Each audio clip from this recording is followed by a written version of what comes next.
I want to welcome the members and all of our guests to the June meeting of DASNY. Thank you all for being here. It's a beautiful day. We have lots of work to do today, so we'll get to it. The first order of business, however, will not be the minutes. A few things I wanted to say before we actually look at it and try to approve the minutes. I think I've spoken to each of the members. There may be staff people here who have not heard it, but Dr. Hedges called me several days ago to advise me of his decision that he was leaving the board effective immediately. So effective that day, he was submitting his resignation to the Assembly.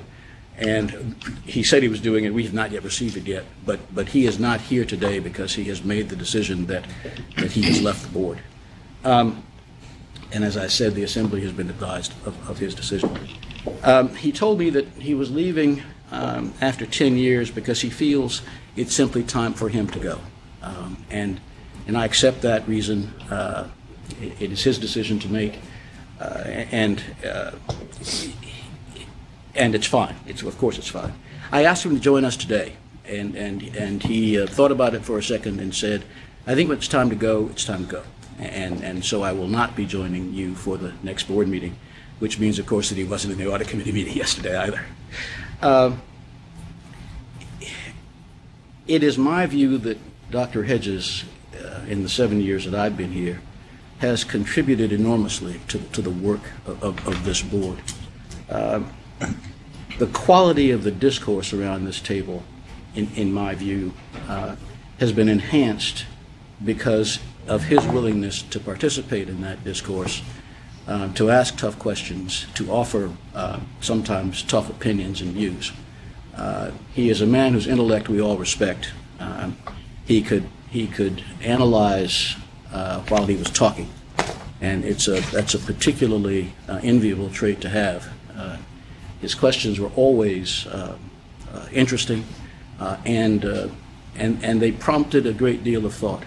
His commitment to DASNY was just outstanding. His dedication to the organization over 10 years merits our respect, and certainly it has mine.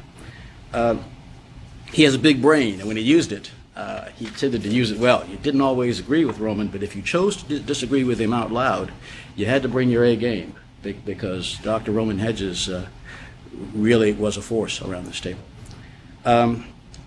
He was a very, very powerful voice of reason. He sometimes helped to define the poles in our decision-making, but he was always reasonable, whether you agreed with it or not, and I think that voice of reason will be missed here. His decision is final, and we will miss him. That's all I have to say about that.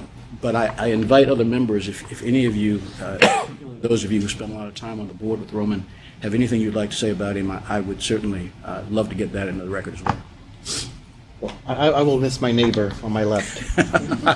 Chair, for 7 or 8 years now, he's always been to my left. And now I'm the only one on the left. But You're the far left. You're the far left now. And our discussions were always quite interesting. And he certainly was a man of great intellect and great insight. You, thank you. So I will personally miss my neighbor. Terrific. I go back to Roman to 1976, interviewing for a job when he was a young professor at then SUNY Albany, now UAlbany. Live in the same town now. We have debated, yelled at each other, agreed with each other over many issues over the years in various jobs where we were sometimes on the opposite side, sometimes together, but always committed to the issues and digging into getting to those. I could not say more eloquently than what you already said, Al, about his contribution to the debate here. I would like to endorse it, but thank you. Accept and understand that he's made this decision. We will do a resolution. There will be a resolution presented, I think, at the next meeting in New York, and we will approve it then and frame it and send it out to him. Good. All right. Anybody else? There being no further comments, we will go directly to the agenda. We've got a lot of issues today. I think brevity is the watchword today. Please do not hesitate to say what's on your minds. This is not an effort to have a chilling effect on the discussions, but please be aware that we have a lot of work to cover today, and it would be great if people were brief, members were brief. You've had a chance to read the minutes of the May 11th meeting. They were mailed to you on the 16th of June or sent to you electronically. Are there any corrections, any suggestions for changing those minutes from the May 11th meeting? Hearing none, may I have a motion please to approve them? Gerard, thank you very much. Darrell, thank you for the second. All in favor, please indicate with aye. Aye. Aye. The minutes are approved unanimously. Second agenda item, we've got the pleasure today of having the Managing Director of Construction who has prepared a presentation, some of which I've actually seen. We have had to delay this on two separate occasions. He has deferred gratefully to the time needs of the board. Steve Curo is going to tell us a lot about construction division, and I'm looking forward to that presentation. Steve. All right, I'm going to turn the lights out. I don't want anybody sleeping. All right, so Al came to a presentation I made down in New York City back in March, I think, New York Build. Similar to this, although I do have to give some editing credit to Dan Petzoff. He did a nice job coming through and looking at the presentation, adding some content to it, and really improving, including the dark background and the yellow colors on it. Good color. Good colors. Good colors.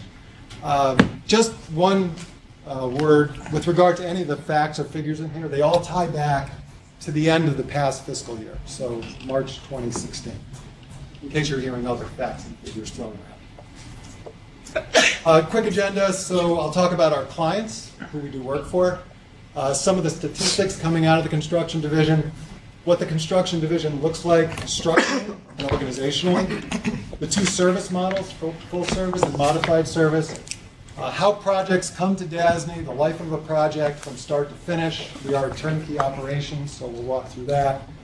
The different methods of contracting we have available to us, and just some of the opportunities and challenges we face along the way. I'll take any questions during the presentation or at the end. Being on the board, we all know DASNY's origin, 1944, established for the state teachers' colleges, building out the residence halls for the returning war vets. I do have some photos sprinkled in. This is SUNY Fredonia, the townhouses we built out there a couple of years back. That mission, from really just a residence hall shop to what we are today, has really expanded. We do work for lots of different state and city entities. Some of them are listed here: higher ed, healthcare, courts, libraries, parks, and lots of other things. So really, from 44 to today, things have really exploded at DASNY. And just some explanation of the pictures. This is the Bronx Community College North Instructional Building. It's a $100 million library project we did down there. This really needs no explanation. This is a hospital project we did down at Harlem, and Lehman College Science Lab. So again, really no residence halls there, just a bunch of other types of projects that we've been doing along the way. Who do we do the work for? Both state and city entities. They're all listed up there. Really the largest customer today we have is CUNY, from both mostly from a dollar standpoint. I'll have some graphs up that'll show you who owns the projects, which of these customers, and where the money is. But really SUNY, mental hygiene offices, that's OMH, OPW, DD, and OASIS, and SUNY. Those are really the big ones, although we do plenty of work for these other folks here. And down in the city, DCAS, HHC, the Chief Medical Examiner, OCME, New York City Courts, and most recently, NYCHA. And speaking of most recently, in the past 4 years, we really picked up 4 new customer agencies. DEC, right down the street from us, Parks, who's hanging down there with DEC. Both of those came through New York Works money. Gozer and NYCHA. As far as the new customers, this DEC work came through, as I said, legislatively New York Works language. We've finished 11 projects thus far, but there's many more to go. These projects are typically dams that need rehabilitation, pump stations that are moving water, and other flood control type projects. You look at these two dam photos and you think, wow, there's some big dams in New York State that probably a lot of us aren't aware of. But we are covering the state and doing a fair amount of rehab work along those lines. Parks, most of our work is out of the Niagara Falls State Park. We have a whole lot of work going on out there. It started right away in 2012. Every summer we swing into action. In the winter it's tough to do any construction work out there, but we go as deep into the construction season as possible. But DASNY is out there really. The look and the complexion of the state park in just the 4 years we've been working on it has changed significantly. And if you've seen the park, you would know what I'm talking about. But a lot of landscaping, a lot of lighting, there's some bridge work, a lot of renovation work. There's an elevator out there that brings you down to the base of the falls called the Cave of the Winds. We're working on that as well. So really the whole park is getting a makeover. And Gozer and NYCHA, Gozer came to us through Storm Sandy. We started out with a bunch of house inspections that we had to do in a short period of time. Along with that came cost estimates and lists of work to get those homes back up to where they could be resided in. Today, though, we've shifted gears and we're doing work more at a community level, hardening communities and some of their programs, flood control, a lot of emergency generator work. So when the next storm hits, those communities will be well prepared. And on the NYCHA side, the $100 million appropriation split into security work. We're right in the middle of that today, $42 million worth of that, as well as some other miscellaneous projects to come. What large projects, traditional projects, are we working on today? This is a $115 million facade renovation, meaning we're taking the face of the building down at LaGuardia Community College off and placing a new exterior look and feel to it. So this is a kind of a fun project. We do a lot of work in this building at LaGuardia. This project started a while back. We've got a CM help on it, as well as a couple of GCs doing this work for us. South Beach Psychiatric Center, I've mentioned that, and I'll mention it later in my report today. New $250 million addition onto the psychiatric center that's there today. This project has changed a bit over time, again, based on Storm Sandy and what we had to do site-wise to prepare to put this new building addition in. But just coming out of the ground. Construction is just beginning. Remind me where South Beach is. This is down on Staten Island. FIT, I've mentioned this in past board reports as well. This building in the background is called the C building. FIT actually gives their buildings names by the alphabet, A, B, C. This is the C building in the background. This is the foreground new construction that we're doing, so they gave it the name C squared, being out in front of the C. And SUNY Purchase, we're in redesign actually of this residence hall. This is a new 250-bed residence hall that'll be going in down there. They're in desperate need of housing for this campus. Just some facts with regard, and figures really, with regard to the construction and where we are. If you look at these two numbers, you see that dollars-wise, most of the action is downstate. 4-to-1 really over upstate. Projects are balancing out. There was a time when there were a whole lot of upstate projects versus downstate projects. But today it's somewhat balanced. And where are the projects with regards to the project's life cycle? About 300 are in the preliminary phase and about 300 in the construction phase. About 500 projects in the design phase to that. You see the associated dollars with each of those phases. Is downstate all New York City, or is downstate? When we talk about downstate, we're really talking about the 5 boroughs and Long Island. And that's the way the construction division is broken up. I'll show you an org chart, but we have an upstate piece and a downstate piece. Downstate being the 5 boroughs and all of the island. What about the purchase project? Is that SUNY Purchase is actually being run out of upstate. Okay.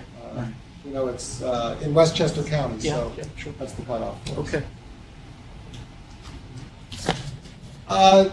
Just a pie chart showing where the dollars are being spent. CUNY has the largest slice here. Then the mental hygiene program, HHAP, Homeless Housing Assistance Program, a modified service client of DASNY's, and I'll talk a little bit more about that in a while. There's SUNY right there. And again, lots of the other entities that we're doing work for. So those are the dollars. Here's the project breakdown. Because of the many, many small community residence type projects we're doing now for OPWDD, really the mental hygiene program has the largest slice of the pie with regard to the number of projects. CUNY's behind, and then other. In this other category, we have SUNY community colleges, we have the early Gozer work, we have the NYCHA work, and some other smaller number of projects for other entities that we do work for. So that's where the projects are. As I mentioned, some of our larger projects, we just finished up ASRC. It's in the closeout phase. We actually have a fair amount of day 2 work going on there, so we leave it on the list.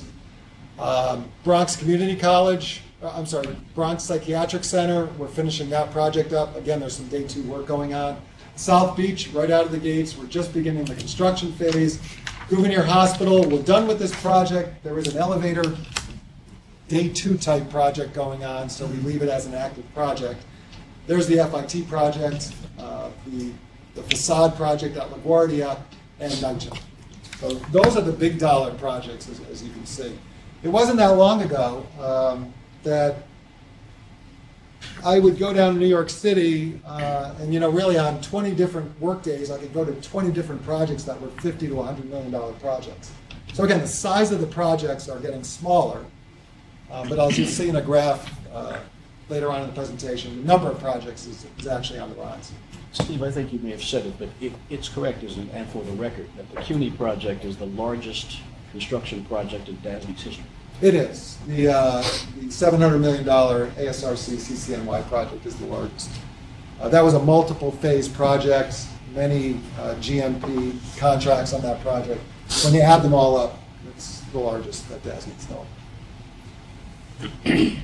So I came into the managing director program over here back in fiscal year 8, and we were bumping along construction expenditures at around $1 billion a year. You can see the last few years, though, we're on quite a steep decline. We're doing about 60% of that, all-time high number.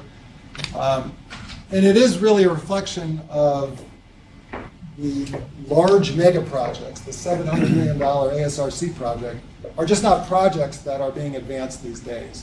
It doesn't mean these customers don't have those ideas and wants, but the dollars are going not to those large mega projects these days.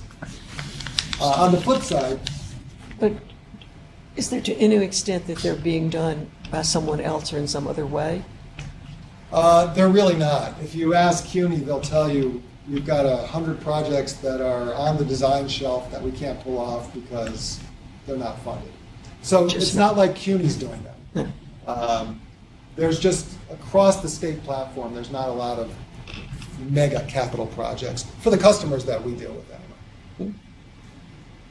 So as you see the downward trend in the expenditures, you see the upward trend in the number of projects. So again, back in fiscal year 10, we were around 700 projects. Now we're closing in on 1,100 projects in fiscal year 16. Lots and lots of small stuff coming at us, which provides its own set of challenges for the construction division. And these two pictures kind of demonstrate that. There's a $500 million project down at John Jay College. It's a 14-story building that we put up. Really challenging project. You can see how tight things are down in New York City. Got a building right here, another building right here. We're trying to build right in the middle of it. Large mega projects of days kind of gone by. And this is a representation of a small OPWDD project. This porch was collapsing. They asked us to spend $30, $40 $50K and rebuild it and do some other enhancements to the exterior of this community residence. So just kind of a change in philosophy with regard to the projects. What does the division look like? We've got about close to 300 in the construction division. It's broken up into really 4 prime headings. I mentioned upstate and downstate. That's design and construction. We've got our code folks who do everything for us from permitting to occupancy certificates and lots of other things, as you can see. And then we've got our administrative wing. That's where our purchasing group lives. New to the group is OPG, creating the resource acquisition group. We also have a project controls group, and we've got a project financial administration group. So that's kind of the back office of the construction division, and over here is where the projects are actually executed. Our folks are all over the state, naturally in the 3 offices, Albany, Buffalo, and New York City, but they're also at many of our job sites and our project field offices across the state. Has the amount of personnel increased as the movement from larger scale, a few large projects to many more smaller projects? Actually, and I know this from performance evaluations, in 2008, we had about 400 in the construction division. Now we have slightly under 300. So we've actually lost about a quarter of our staff. That is a reflection of a lot of things. I think technology has helped a bit.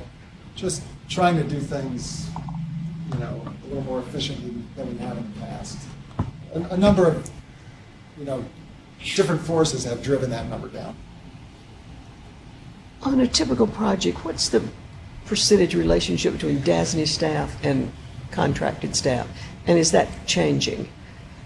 Well, there is no typical DASNY project. So we could do a project where we come in here and we paint this room. Or we could do a $700 million ASRC project. I can tell you on the $700 million project, we had a senior project manager, we had a project accountant, and a couple of field reps. So DASNY's staff on that project was, if you add in some other folks, maybe 5 or 6 total. We had a CM running that project for us. At times, their staff exceeded 50 people. The labor staff was over 500. So again, we're holding contracts, we're administering contracts, but where the rubber meets the road, the labor is tremendous on these projects.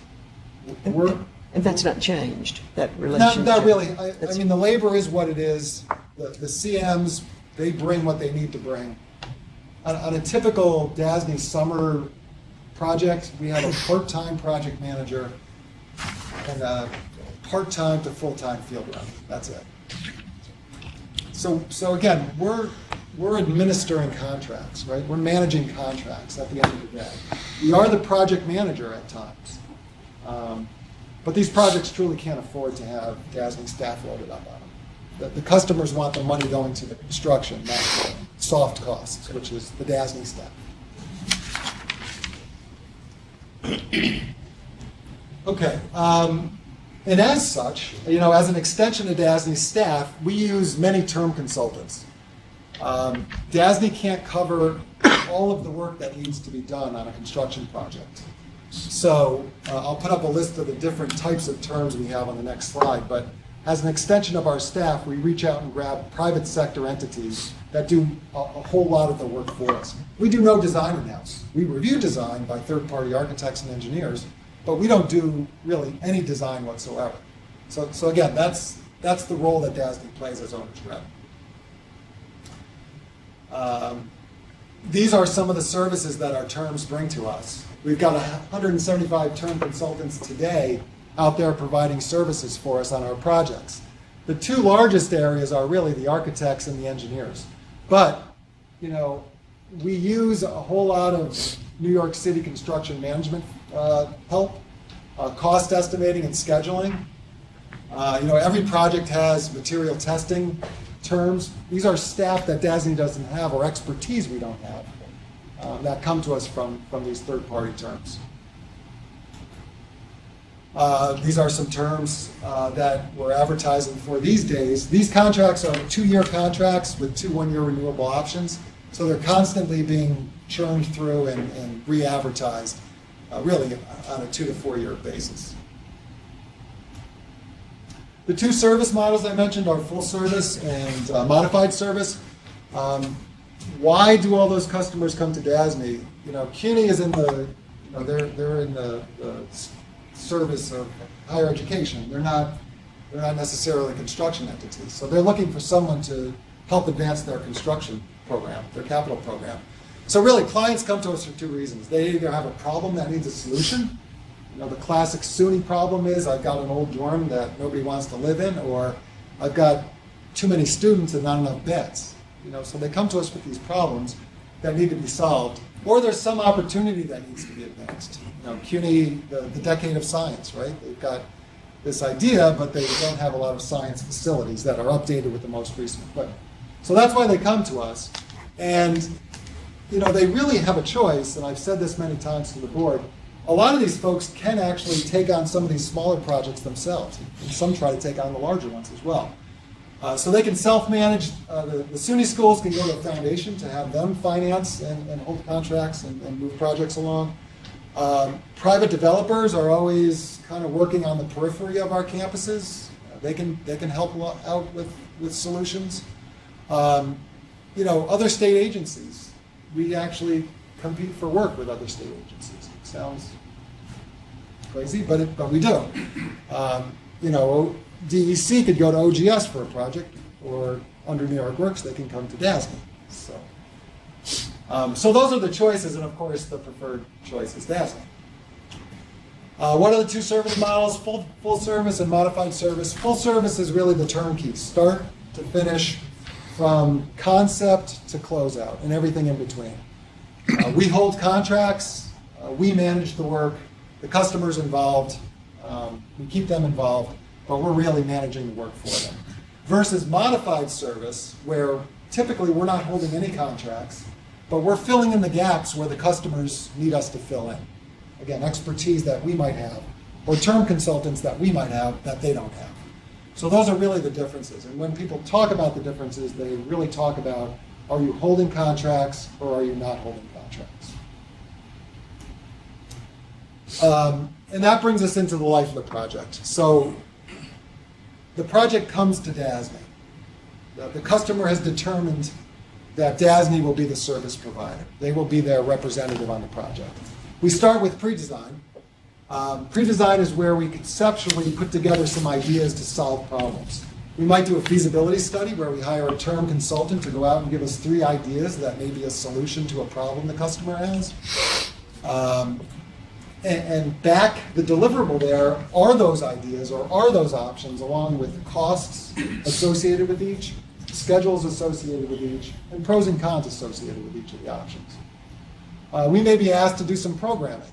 And when we think of programming, we think about computers, but programming in the construction world is, we're going to gut this 6th floor of the DASNY office space. And DASNY says to us, we need 30 exterior offices, 50 interior cubicles, men's bathroom, women's bathroom, a boardroom, an office for our copier equipment. We need an area for our lunch, cafe. Make it fit in these 4 walls. So we go off and we do that programming for them. Or we hire a consultant to do that for us. And with each of these options comes costs and schedules that the customer is naturally interested in. They then go on and select one of those options, and then we move into the design phase. The design phase here on the left-hand side, this is all done by outside consultants. Okay? The 3 phases of design: schematic, design development, construction documents. The right-hand side is all done by DASNY. So at each one of these phases, we get a submission, and our internal staff, our architects and engineers, review the submission to ensure it's code compliant, it's constructible, and it's coordinated between the different sub-consultants: mechanical, electrical, plumbing, and the architect. With each of these submissions comes a cost estimating schedule. From there, we eventually get to the end of the design phase, and we move into the bid and award phase. DASNY is bidding these projects publicly. We advertise for bid. We open bids. We analyze the bids. We ensure that the bids are responsible, that they meet certain goals that we have, that the contractors have insurance in place, they're bondable, and the most important is that the low contractor is a responsible contractor. About 20% of our contracts that are awarded do not go to the lowest bidder for various reasons. Those reasons could be that the contractor does not meet the qualifications for experience on the project, or they're not bondable, or they can't meet the MWE goals, or something. So really, it's a phase that takes a little bit of time, but as I'm learning and I continue to learn, the more time you spend here, the better this next phase goes. And the next phase, construction, is really the meat and potatoes of the project. This is where all the money is spent. This is where all the time is spent. This is where all the problems come to us. So there's a lot of activities, and I won't go through them all, but the construction process is complicated yet very mechanical, very regimented, and very much sequenced in the way it moves from left to right. We're always driving toward some schedule date and certainly trying to stay within budget. When you miss the schedule date, a lot of interesting things happen, none of which are favorable. But these are really what we're driving to. When DASNY issues a building permit, because it's a state project on state property, we issue a temporary approval for occupancy and a code compliance certificate, meaning the facility can be occupied. Down in New York City, in the 5 boroughs, the New York City Building Department issues the building permit. And on the back end, they issue the temporary certificate for occupancy and then the final CO. So depending on the project and where it is and who has jurisdiction, either DASNY or New York City DOB actually do the permit. And then at the back end, the closeout, this is where we've crossed the finish line. It doesn't mean the project's done. In fact, the project can remain open for many, many years, depending on litigation or many other factors. But we're trying to wrap up here the contractor's deliverables, any open punch list items, warranties and guarantees are in place. There's always change orders that have not gotten negotiated that we need to negotiate. There's disputed change orders that we need to work our way through. Hopefully not a lot of these, but at times there are claims that we need to work our way through as well.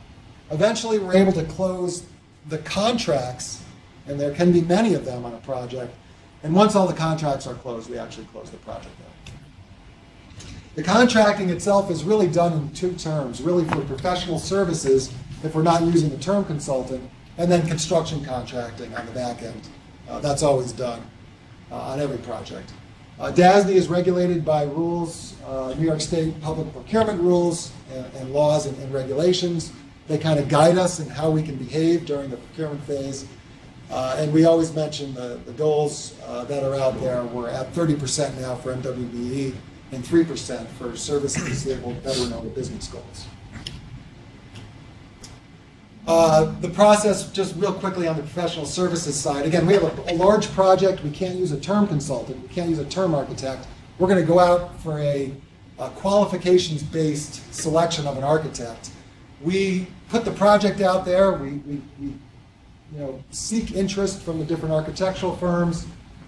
We get their proposals. We have a selection committee that typically consists of DASNY staff and the customer. Together, we put together a short list. We interview the architects, and then we select them. We never look at dollars on a qualification-based selection. We look at who is the most qualified to do the work. Once we've selected a lead consultant or architect, then we negotiate the fee. If we can't negotiate, we go to the next highest ranking selected firm. And on the construction side, I think there's no secrets here. DASNY's been a WIC shop. Down in the city, we have the PLA in place, which eliminates WICs, which is a very nice thing for us, meaning coordination of the project theoretically becomes simpler. The Wicks law is a multiple prime deal where we have to contract with an electrical contractor, a mechanical contractor, a plumbing contractor, a general contractor, maybe others. And DASNY's trying to coordinate all of that work, which on a large project can be quite difficult. But with the PLA in place down in New York City, we haven't really done a pure Wicks job in a good long time. We do still do the Wicks projects in upstate New York now. We do have alternative delivery options when it comes to SUNY. We can use single prime GC, but also CM at risk, design bid, bid by invitation, and others. We'd really like to have this across the board, but this helps us anyway with the coordination piece. We also have job order contracting. These are small projects that can be done by what we call a jock contractor. We got upper limits, $350K in upstate New York, $500K down in the city. That's in construction value, where we can call in a jock contractor to do that work.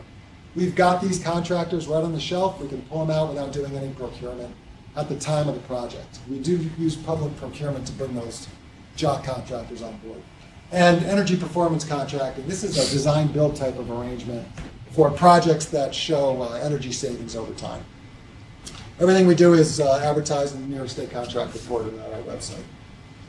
Some of the challenges, these two customers, certainly a big challenge. NYCHA's always in the news. We're working closely with them, trying to push these security projects through the pipe. Gozer brings its own set of challenges for sure. Opportunities, this is opportunities and challenges, this slide. We've got the MWBE and SDVOB opportunities out there for those contracting entities. This is really a challenge because effective delivery, being kind of handcuffed and not having all the delivery methods we would like to have, but we're always pushing for those. And EO88, which is an energy efficiency upgrade from where we are today. And I'll finish the presentation with just some pictures. This is Medgar Evers. We did a new library expansion for them, gut rehab project down at Medgar Evers College. We opened that up a year ago, this past September. Came out great, really nice library space. This is a result of 9/11. As the towers came down, Building 7 came down. Building 7 came down and crashed into a $66 million renovation project. We were 3 months away from finishing. We had to deconstruct that project. This is the result. We ended up with a new building in its place, Fitterman Hall. And you saw this already. That's BMCC's North Instructional Building, new library space. So those are an example of some of the CUNY projects.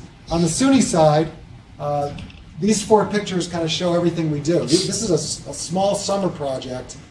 I remember doing laundry at my dorm at URI. We went down to the basement. It was dark. Half the machines didn't work.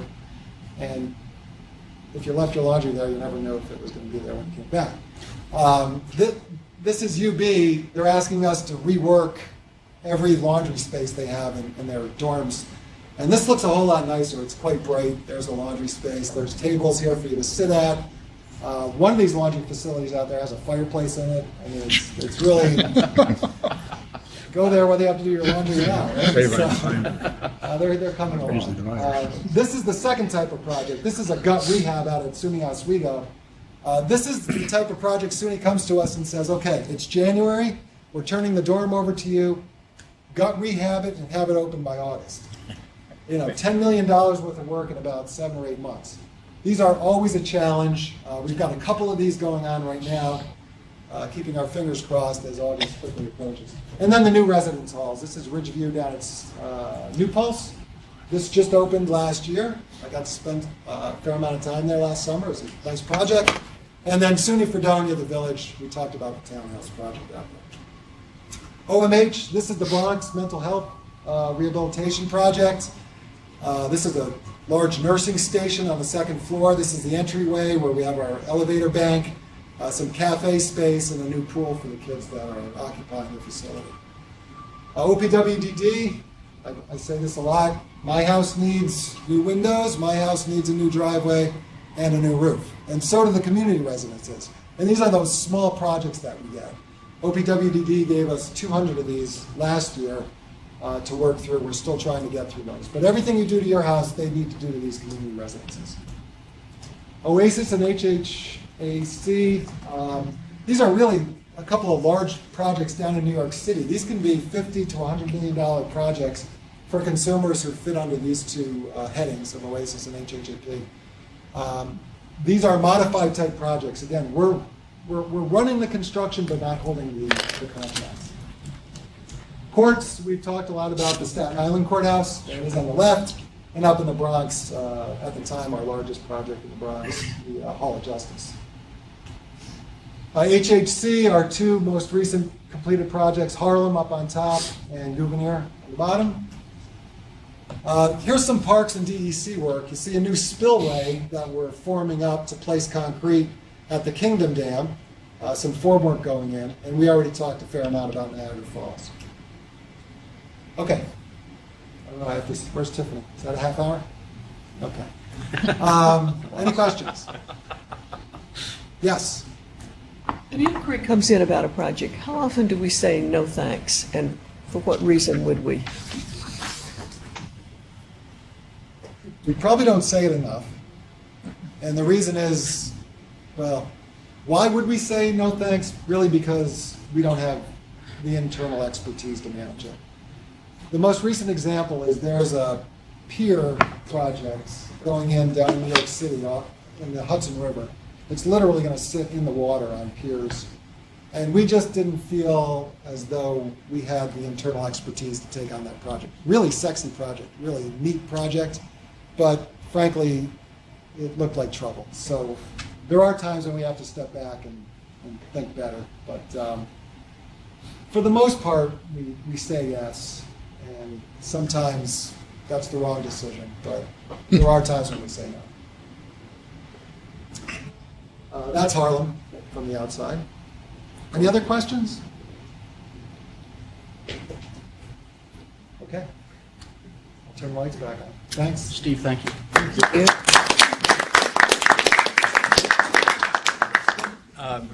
Since I arrived at DASNY 7 years ago, it's been my view that, and I've shared it publicly before, that we pay a great deal of attention to what happens on the public finance side of this business, and with good reason. There's a great deal of opportunity there, and probably a fair amount of risk, too, if we get it wrong. What we have not paid a great deal of attention to on this board, in my view, is the work that's done on the other side of our business, the construction side.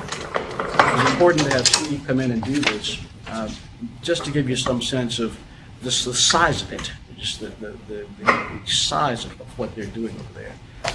I'd like to think that we're going to see more presentations, Steve, maybe not month to month, but as time goes by, Yes, some of the things you're doing. The next upstate meeting, we've got the SUNY design and construction folks that'll come in and talk. We've got downstate design and construction will talk about CUNY, their program. Procurement will be in, OPG will be in. So you'll see some other presentations. Thank you for today. You're welcome. The next order of business is the Finance Committee report. Chairman Bromsky. Thank you, Mr. Chairman. We met yesterday up in Albany. We had minutes from the May meeting. We discussed two resolutions, Bank Street College of Education and New York Institute of Technology. After some discussion, we recommend that they be approved today. We also reviewed a TELP financing for NISAC, and we also recommend that be approved, and that concludes my report. Thank you, Mr. Chair. Thank you, Terry. The next item on the agenda is the adoption of financing documents, and for that portion of the meeting, I turn to Chris. Good morning, thank you. Behind tab 4 is the Parker Jewish Institute for Healthcare and Rehabilitation transaction with Matthew Bergen presenting along with co-bond counsel Hal Patrick and Kevin Bezio of Harris Beach and Gabriel Marouse of Marouse Law Group, PC.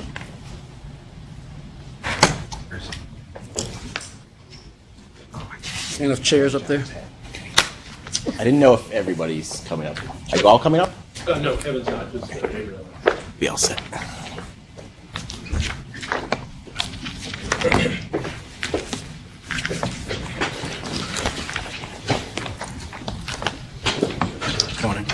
Good morning, everyone. I wanted to give a brief update on Parker Jewish Institute for Healthcare and Rehabilitation.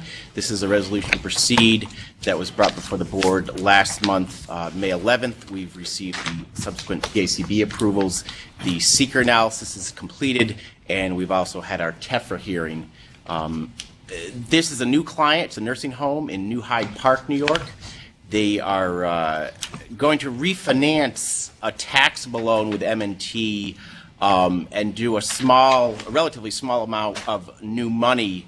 M&T has been a bank we've worked with in the past. They'll obviously be the bank purchaser. In this instance, the bonds will be issued as variable rate bonds, and they'll be swapped to fixed. And the institution has been looking at engaging and will engage an independent swap advisor. Mr. Chairman. Thank you very much, Matt. Rather than asking for questions for you, why don't we do the entire presentation and then ask for questions? That'd be Hal? fine. Thank you, Mr. Chairman. I'm Thank Hal you. Patrick from Harris Beach, and I'm here with Gabriel Marous, our co-counsel from the Marous Law Firm. As Matt said, this is a financing for the Parker Jewish Institute for Healthcare and Rehabilitation. This is a not-for-profit nursing home under Article 28A of the Public Health Law, and as a result, the borrowing is taking place under the mixed statute, part of the authority's statutory ability to make financing available to not-for-profits. As Matt said also, this is going to be a private placement. It's going to be placed with the Manufacturing Trade and Trust Company, M&T Bank, it's their trade name.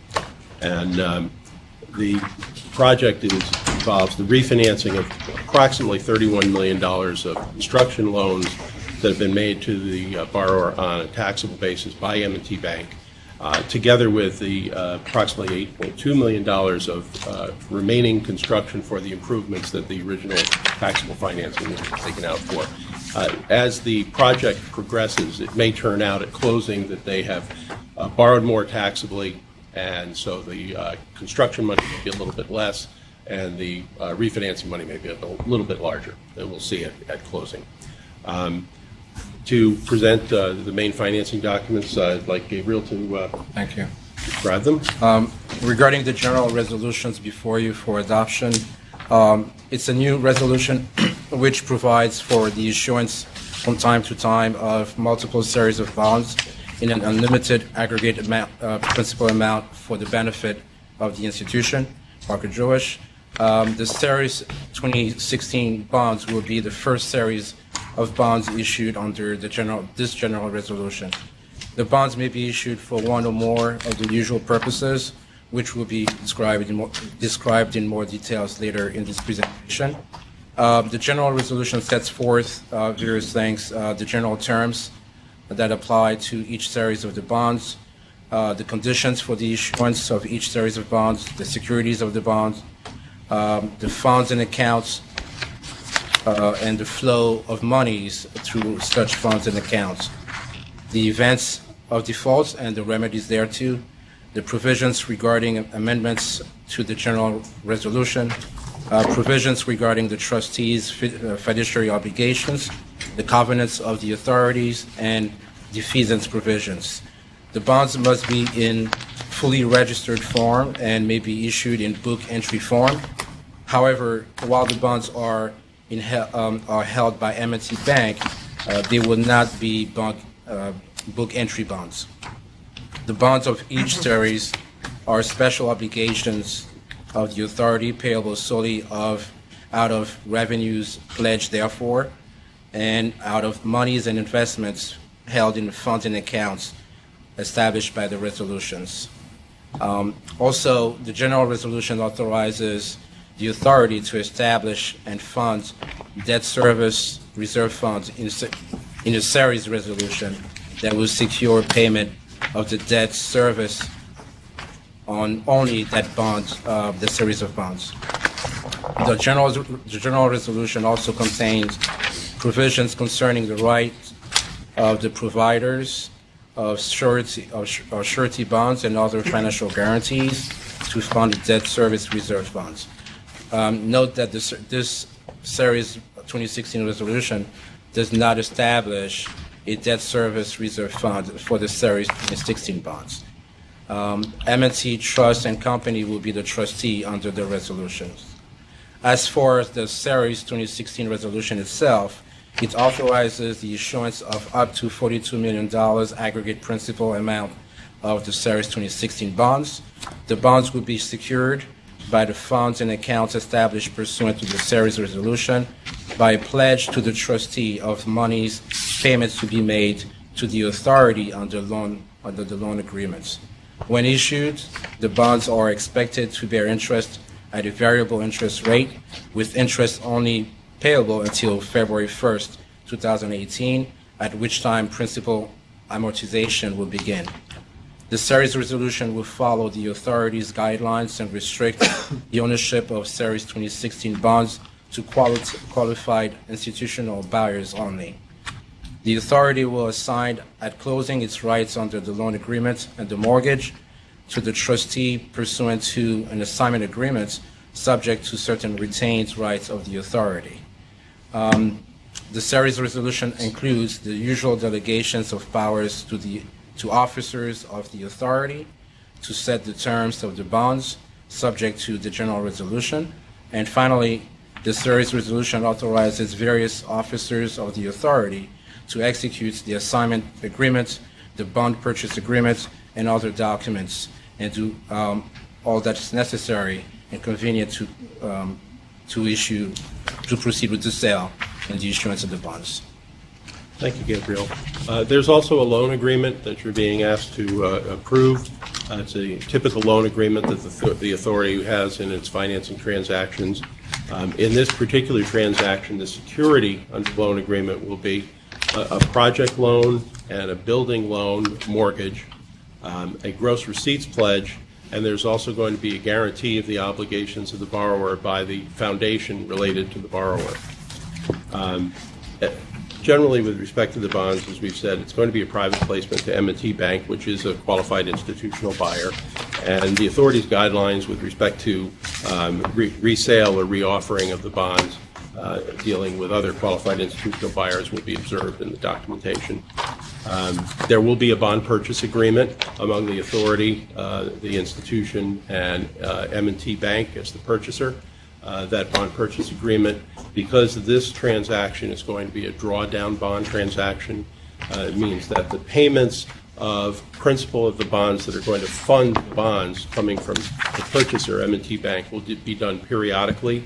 And so the bond purchase agreement will have incremental purchases of the bonds, and M&T will fund those.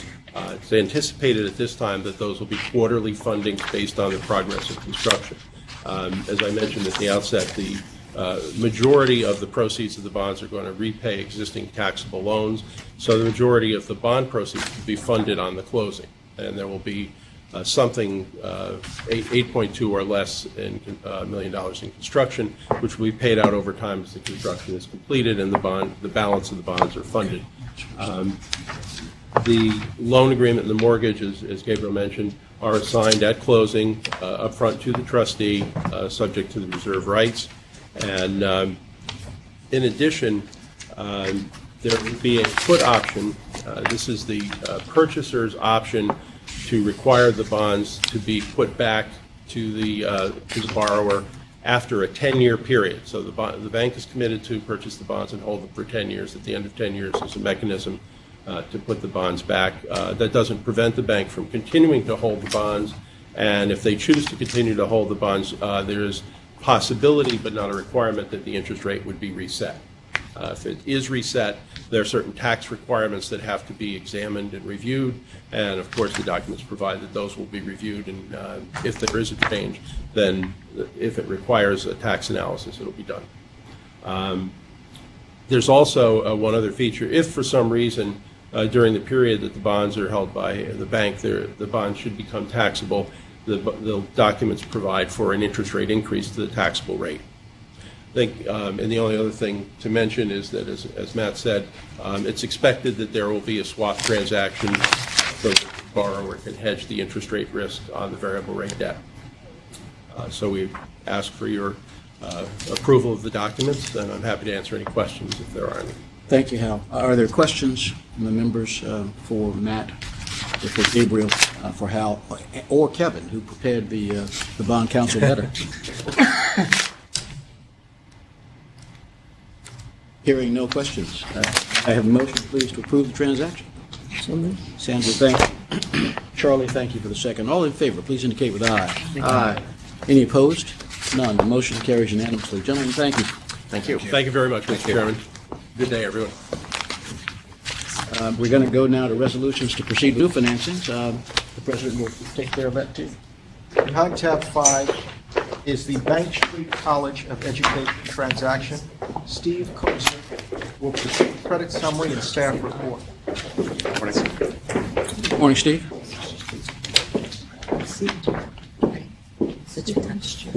This staff report presents fixed or variable rate bonds to be sold in a private placement in an amount not to exceed $25 million, with maturities not to exceed 30 years on behalf of Bank Street College of Education. Bank Street was founded in 1916 and is located at 610 West 112th Street on the Upper West Side of Manhattan.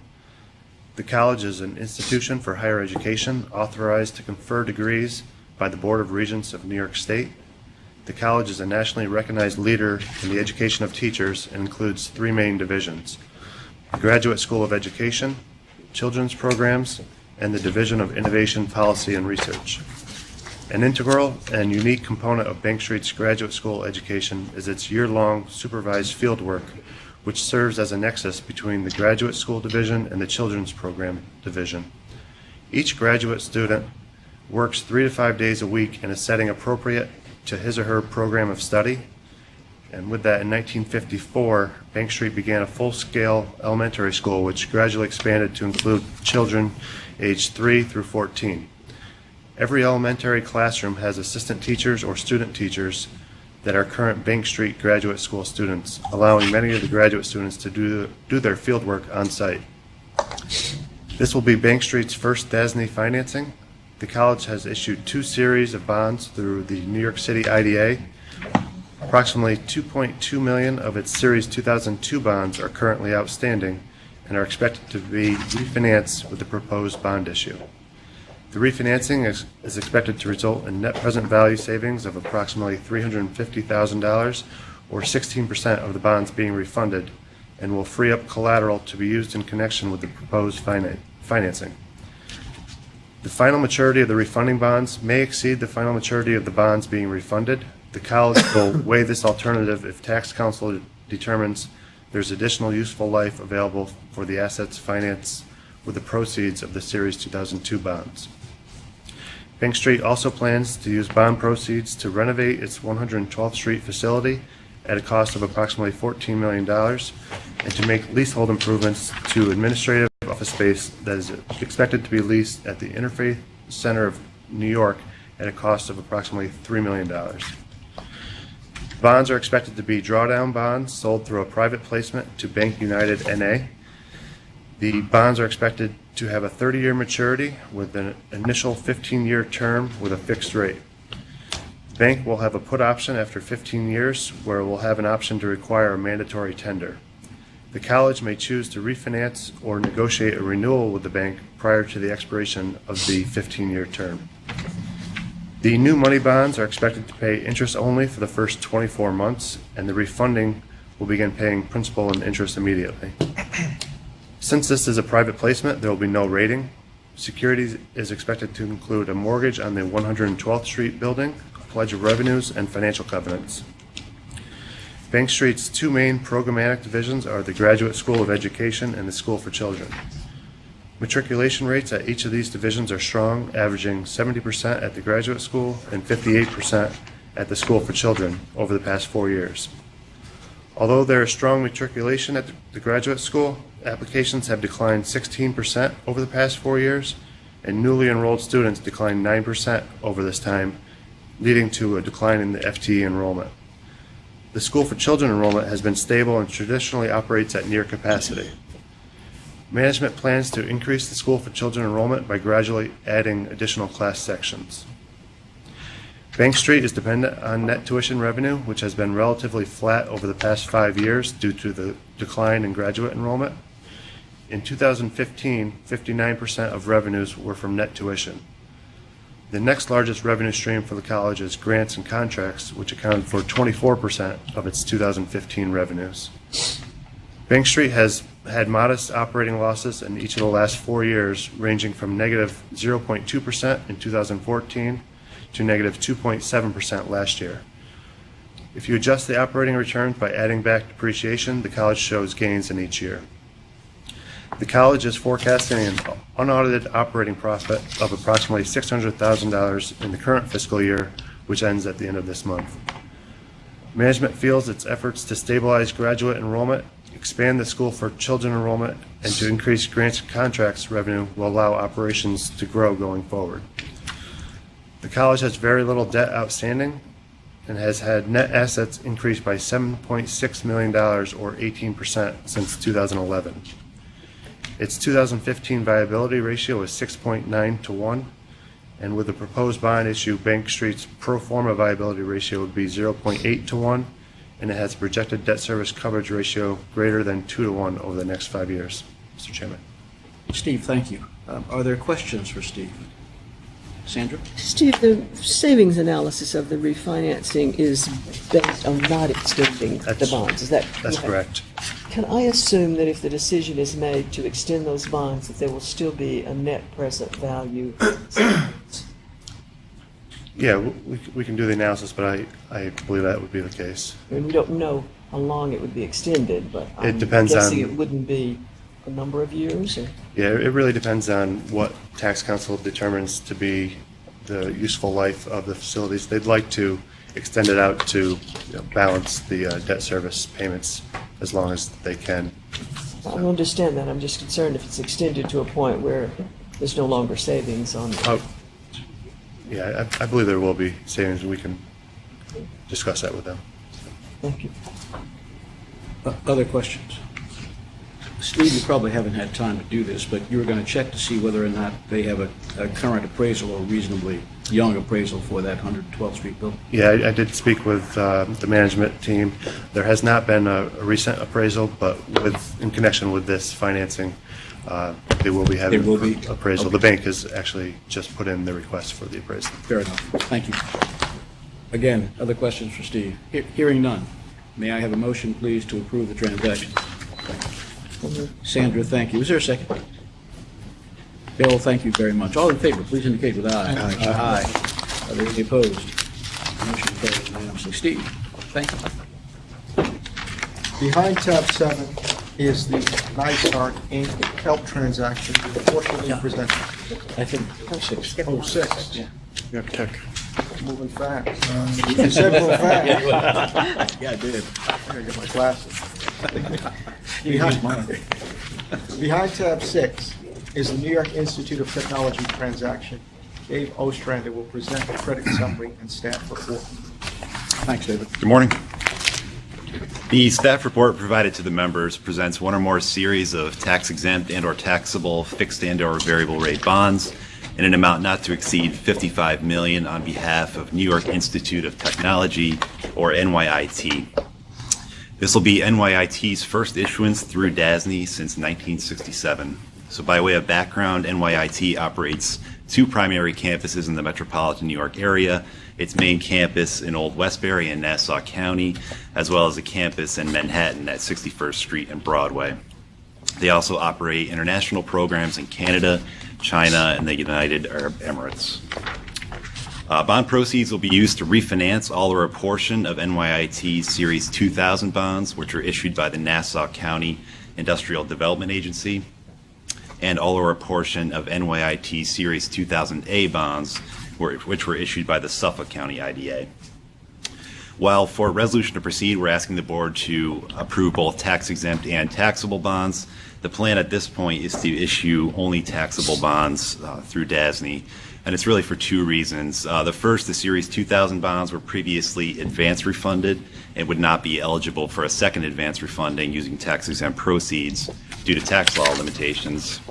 And the second reason is really for flexibility. The taxable bonds will offer the Institute some additional flexibility with regard to the use of those facilities that were financed with tax-exempt proceeds back in 2000. Assuming current market conditions, the total net present value savings in the range of $1.4 million is expected to be achieved through the proposed refunding. In addition to those savings, the proposed issuance will benefit NYIT by reducing its long-term debt by approximately $11.2 million and allowing the Institute to shorten the final maturity of those bonds by 2 years without increasing annual debt service. NYIT is currently rated Baa2 by Moody's and BBB+ by S&P.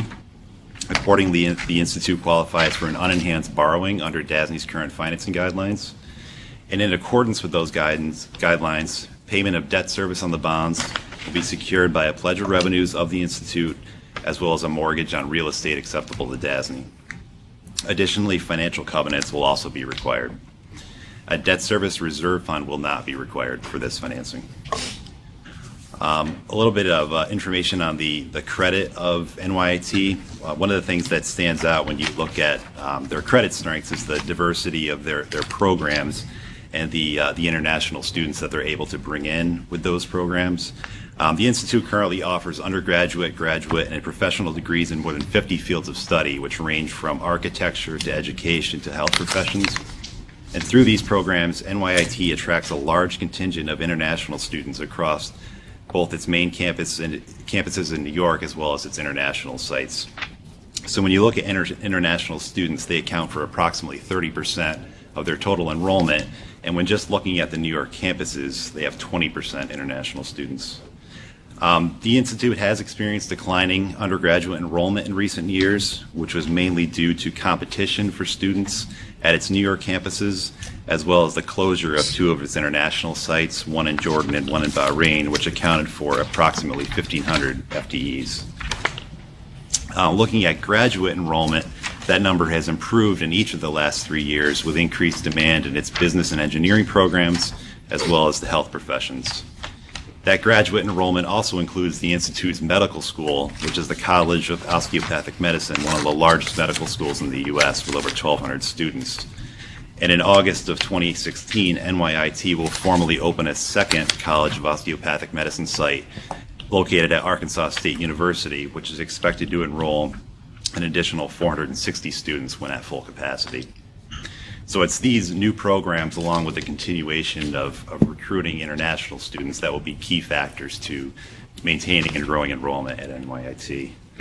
A couple of other points. When you look at operations, they posted strong operating surpluses over the past 5 years, with surpluses in 4 of the last 5 years, and that's really a credit to management to manage the expenses with some of the enrollment losses for the undergraduate students.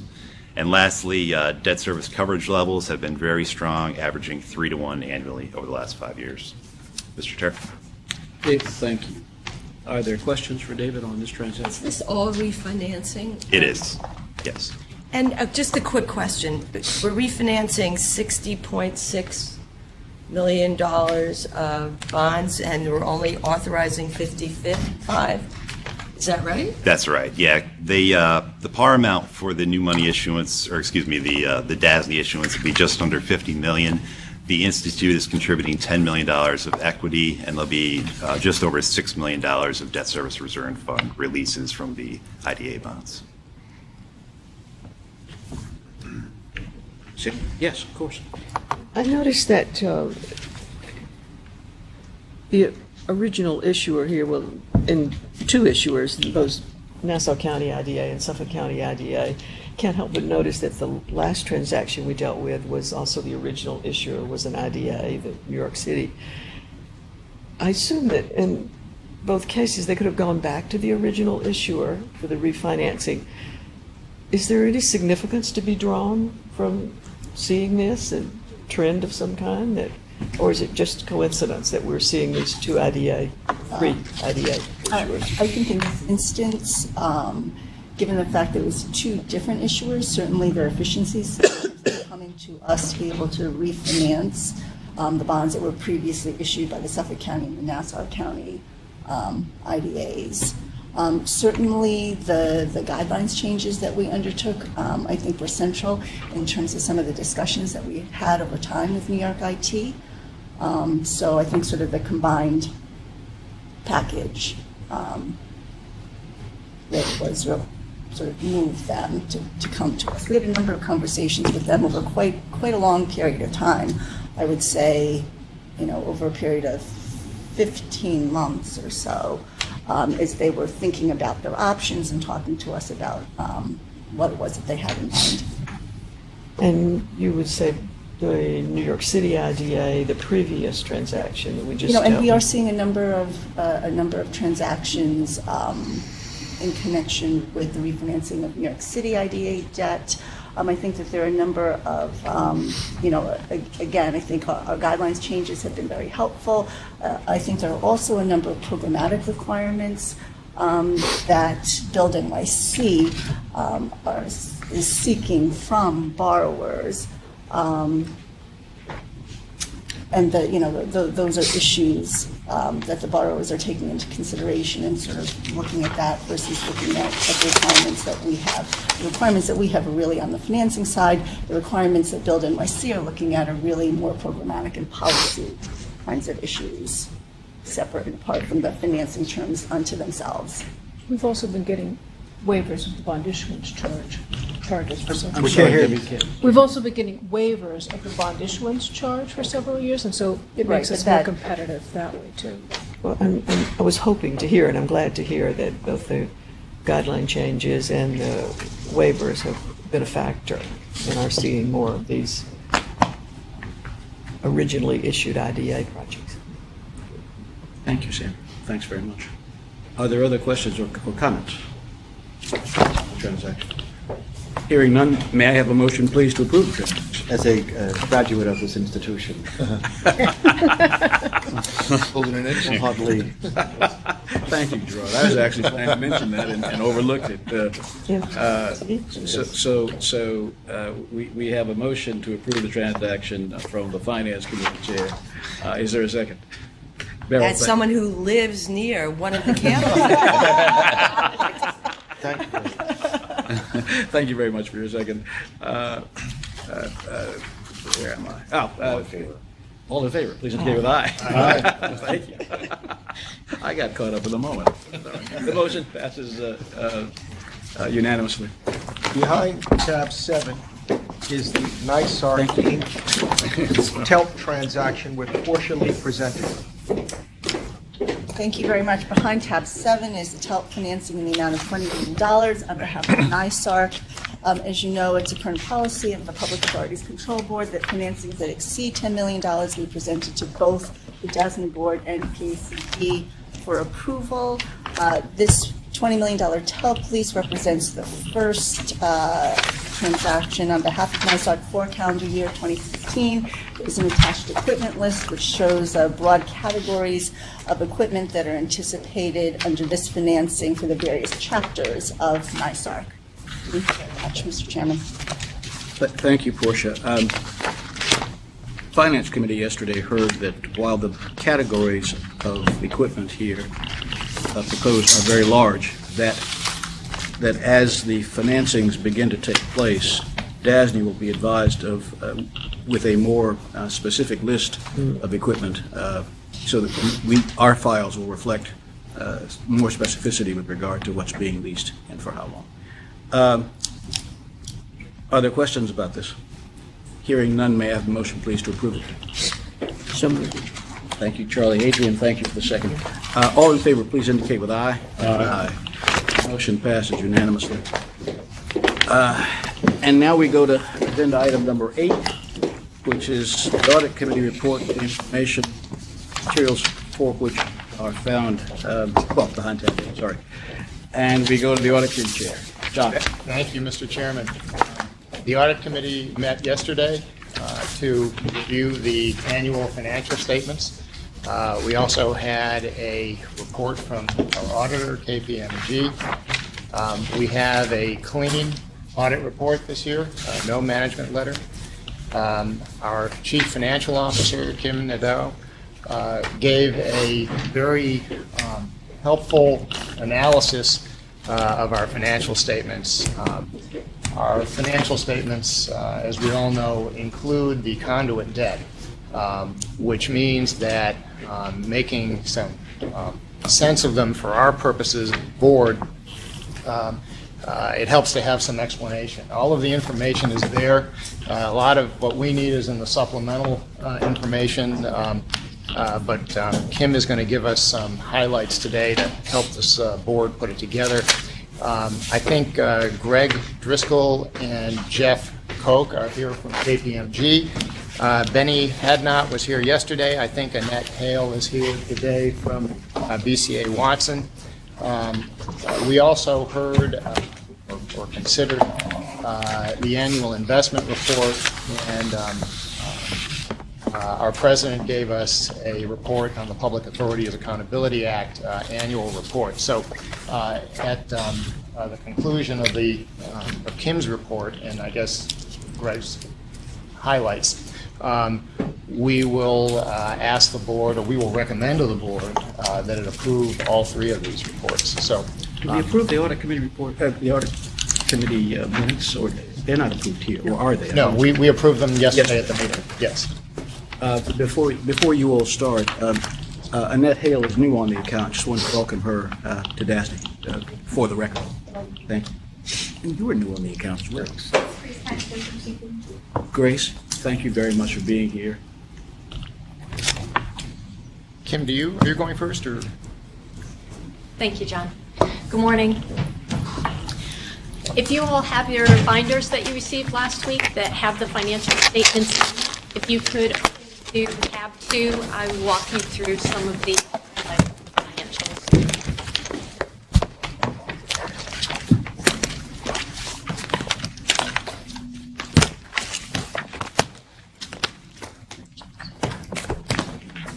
If you turn to page 5, I'd like to start with a couple of the areas that you'll see different from what you've seen in the prior years. The first item is at the bottom of page 5. We added an executive summary this year to really highlight some of the more notable events that occurred on our financials or related to our future financials during the course of the year. One of those was the fact that, as Steve had indicated earlier, our client base does continue to grow on the construction side, so we added some verbiage about the new work with NYCHA and the ongoing work with GOSER. That's certainly very important as we continue to grow that business going forward. On our debt issuance side, we had a record-breaking year in terms of dollars issued. We issued over $8 billion in debt. That exceeded our 2009 record by nearly $1 billion. So it was a very, very fruitful year in that regard. The lengthier discussion within the executive summary is the other key item that you might have noted in your review of the financials. It has to do with the fact that we implemented new accounting rules associated with our pension costs. As a result of that, we did not provide the typical comparative statements with the 2015 statements. And the reason for that was we didn't have the information available to us to restate all of the 2015 numbers. We thought, and KPMG agreed, that that might be confusing to the readers to have some line items comparable year to year while other line items were not. That's why you're only seeing financials presented for the 2016 fiscal year. In terms of those rules, I just want to give you an overview of what we were doing when we implemented those. Those were required by the Government Accounting Standards Board.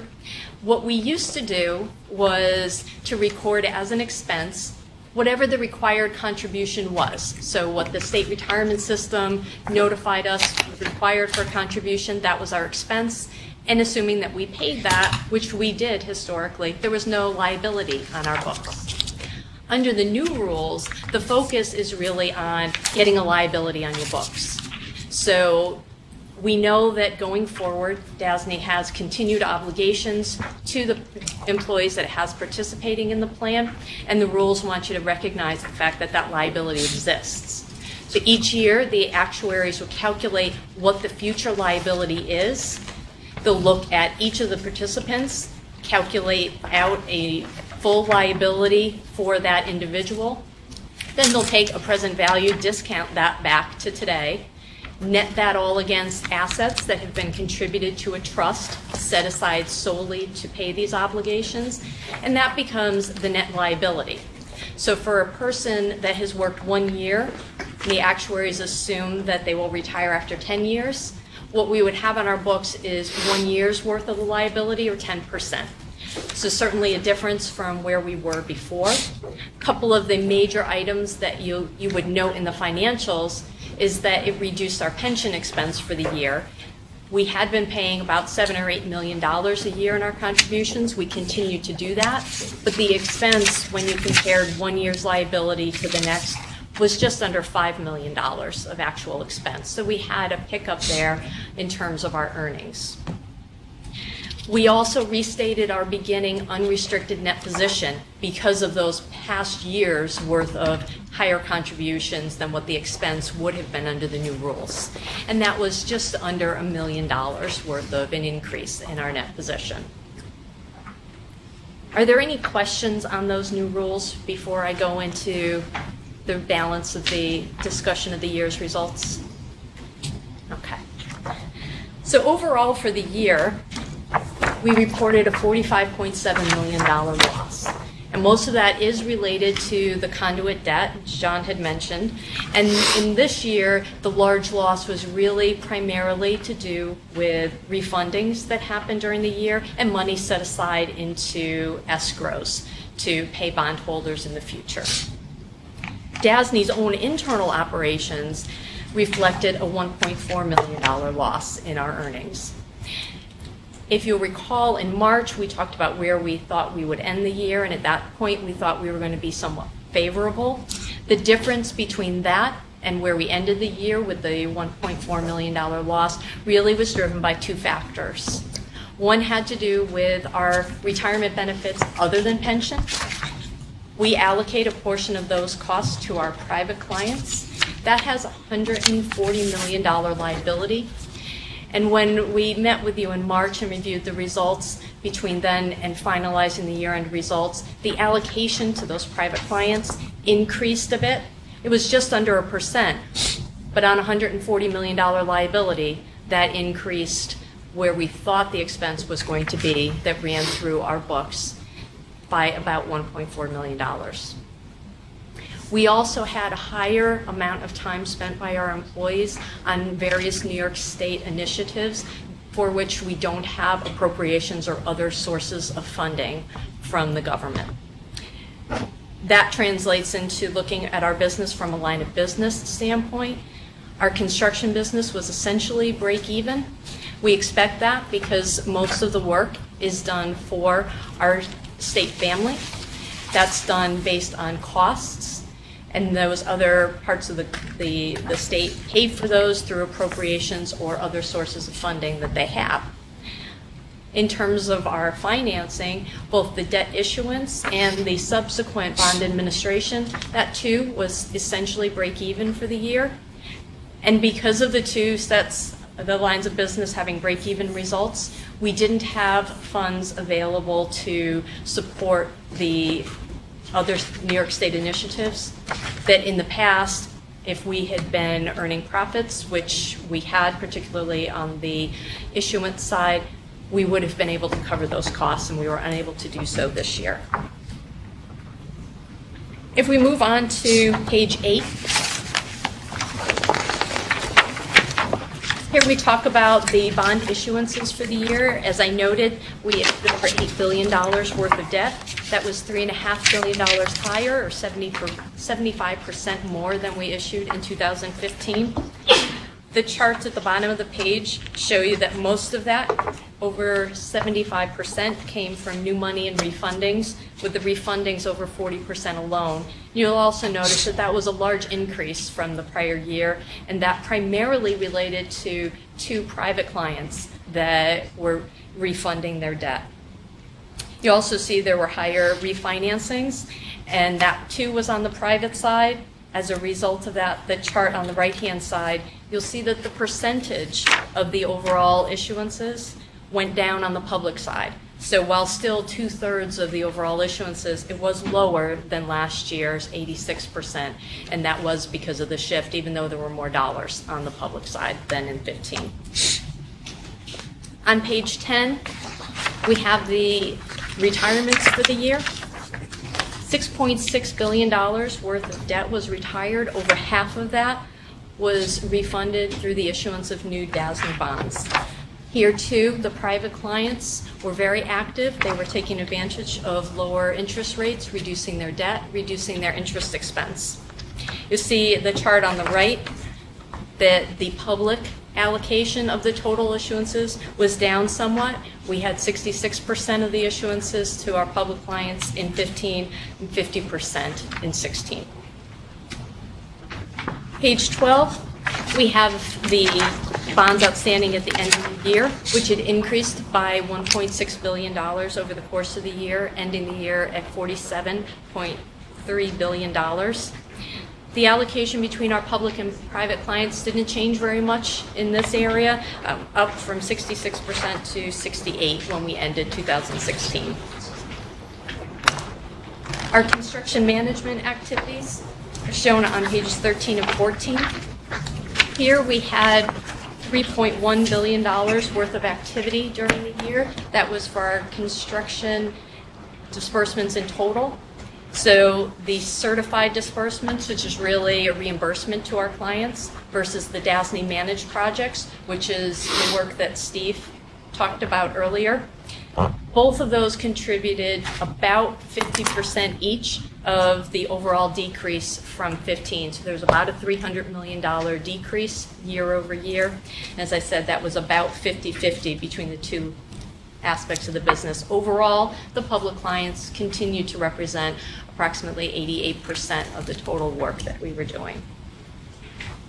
On page 15, we have charts for our statement of net position. The assets and liabilities both increased approximately $1.6 billion, and that's associated with the higher level of debt outstanding, as I mentioned previously. Our investment balances are on page 17. You can see there we ended the year at just under $3.7 billion in net investment balances. Over half of that was related to investments made for construction projects and grant programs that we fund, and another quarter for our debt service obligations. Between those two, 80% of the overall investment balances. The balance went down $100 million from the prior year, and that was a result of issuances for new money that were offset by decreases in both the investments for debt service obligations and debt service reserves. And before I conclude, I just would like to point out all of the effort that the finance team put into ensuring that our financials were completed on a timely manner, and we received a clean audit opinion from KPMG. Our Assistant Director for Accounting and Financial Reporting, Karen Sider, is responsible for the over 2,000 separately balancing accounts that we have to manage over the course of the year. She makes sure that that is handled throughout the year and oversees the audit process to make sure that we can all come here today and we can have met yesterday with the audit committee and ensure that there are no issues in terms of a clean opinion. Karma Sees oversees our debt area. She makes sure that all of the conduit debt is properly recorded on the books and provides an enormous amount of audit support and detail for our filings and the auditors, all while performing as the authorized officer on just about every issuance that we do. And during this particular time of year, those two really do take on quite a workload. Kim Ellis handles our investment area, so she makes sure that our clients are earning the most that they can through their investments while staying within DASNY's and the state's guidelines for investing. She also makes sure that every 2 weeks when we do a check run, that the disbursements that we need are properly available. So that typically means, on average, about 100 different investment accounts she has to make sure have the right amount to meet the check run needs. That ties in with our accounts payable group that's led by Heidi Lenge, who makes sure that all the appropriate documentation is there to ensure our vendors are paid on time. And at the end of the year, in terms of our audit, making sure that all expenditures are included in the proper year, 2016 or 17. And then Jeff Arnold is our budget manager. He handles the DASNY operating accounts. He also took the lead on the implementation of the new pension rules. We went through the audit in that regard without any issues, and he was the one that was largely responsible for providing me with a lot of the detailed line of business information that I was able to provide to you today. KPMG, thank you for making my transition into this audit very smooth. Okay, And with that, I will turn it over to you.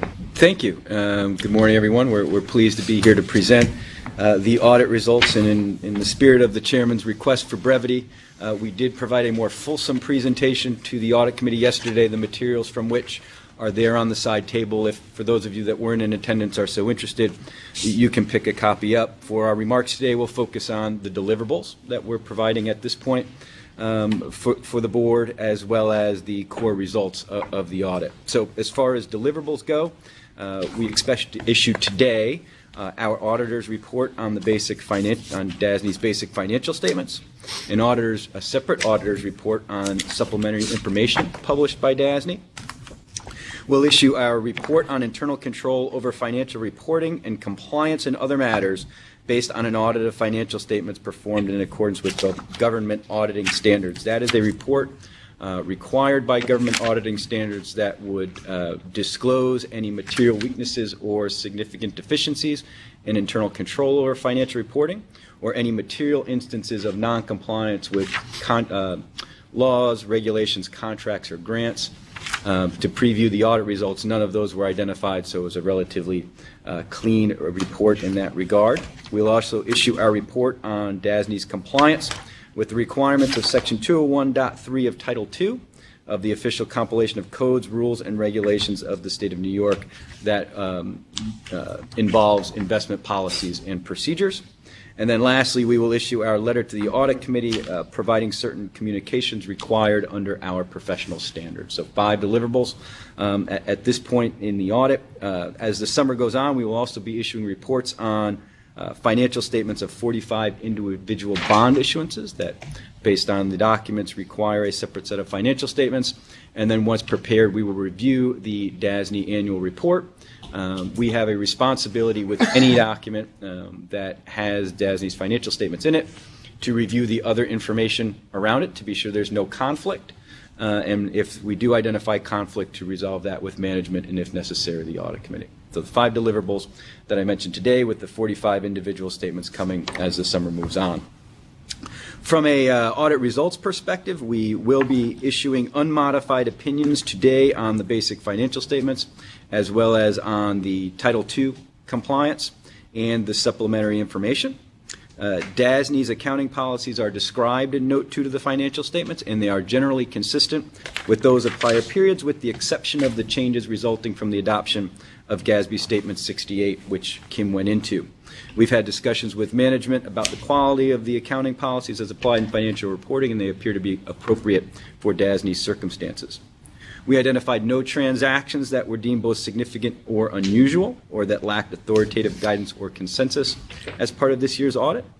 As part of this year's audit, we evaluated management's judgments and assumptions related to significant accounting estimates, including the allowance for uncollectible accounts related to leases and loans receivable, the net OPEB obligation, the net pension liability, which Kim referenced in relation to GASB 68, the interest rate swap valuations, as well as certain accrued liabilities related to construction costs that had not been billed as of the time of year end.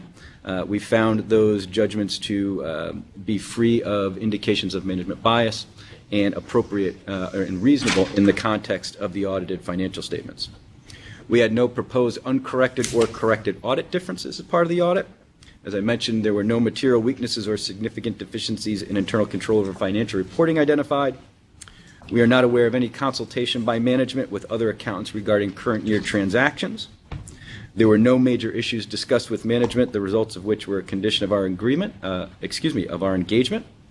were no disagreements with management or any significant difficulties encountered while completing the audit. We have no unresolved accounting or reporting issues. As far as significant written communications with management, those include the engagement letters that we execute at the beginning of the audit, as well as the management representation letters, which we expect to get today. that covers certain representations made by management in the preparation of the financial statements. And lastly, as of today, we can confirm that we are independent accountants with respect to DASNY under relevant professional and regulatory standards. So that concludes our remarks, and we'd be glad to take any questions on the audit. Are there questions for Jeff, Greg, or Kim? I wanted to make a general comment that I've been on this board for a short time, but the amount of money that flows through this organization, the sheer volume of the transactions, it's staggering, and we've got a very clean report. KPMG gives us an elegant document for the audit committee. I encourage you to take a look at it. Among the schedules is what they did in each area of focus. I can tell you that the assiduity of their effort is certainly apparent. So thank you, Craig, and thank you, Beth, and Annette, and Kim. There were no questions or comments. May I add to the audit committee chairman's remark my own? It's really in three parts. First of all, thank you very much, John, for agreeing to take on the audit committee chairmanship. It's fraught with potholes sometimes, and in this case, we're very fortunate because we have a very professional independent auditor comes in and takes a good look at our material, and you all do a terrific job. This is the second part of my comment. Very, very glad that you're on this account. Thank you for the work that you do. Most importantly for me, though, today, the person who heads up the group internally is relatively new.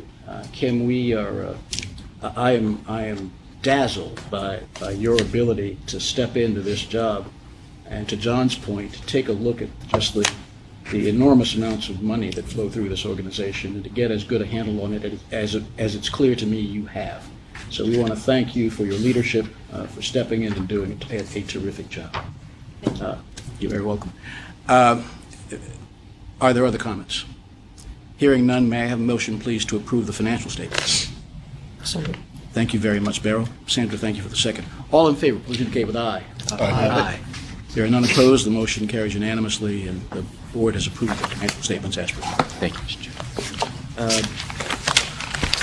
John, what's next on this list? I think we are, the committee heard the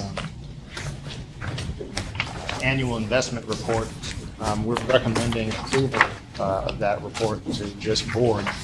I don't know if we need any presentations or not on that. Let's assume for the moment that we don't, Okay. unless there are questions. Does the members have had a chance to look at the annual investment report? Kim gave a very fine report yesterday on it, and unless you have questions for her about it, are there questions? Then I'd like to call for a vote. May I have a motion, please, to approve the annual investment report? Thank you, John. Is there a second? Yes. Thank you, Sandra. All in favor, please indicate with aye. Aye. There are none opposed. The motion carries unanimously. That's done.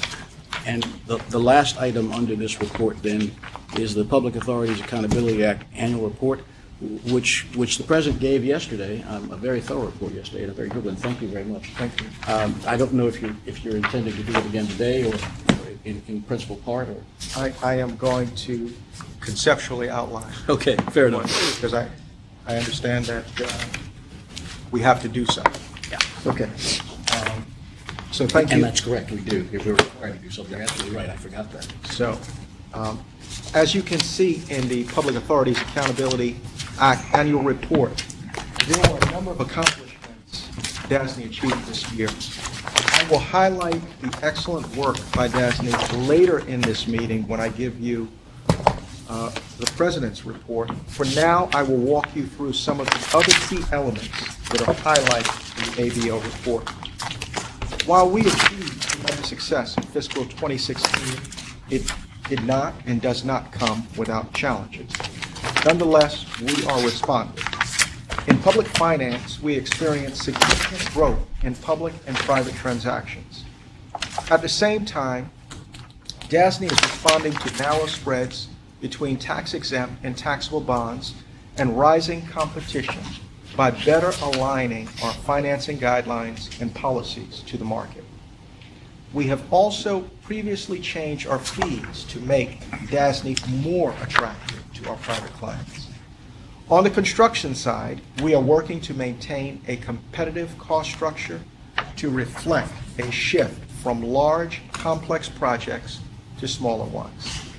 DASNY continues to manage costs and create efficiencies across the organization so that we can, in fact, remain competitive. Now, as it relates to MWBE, as the metrics analysis reveals, we achieved an overall 25% MWBE utilization in fiscal 2016. It is important to remember that the vast majority of these results are based on contracts awarded when the MWBE participation goal was 20%. As these contracts are fulfilled and those that carry Governor Cuomo's 30% goal become the majority, we expect our percentage to climb. We've seen that occur in one or two contracts. Again, I will go into greater details on DASNY's wonderful year in my president's report later on during this meeting. I'm excited to go through it.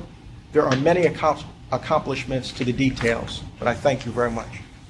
Okay. So that is Mr. President? the simple version of what we talked about yesterday. Thank you very much, sir. There is a resolution that you all have had a chance to look at. You've seen in the book, the Public Authority Accountability Act Annual Report. Are there any other questions? Are there any questions about it for Kim or for Gerard? Well, I guess those would not be for you, but thank you.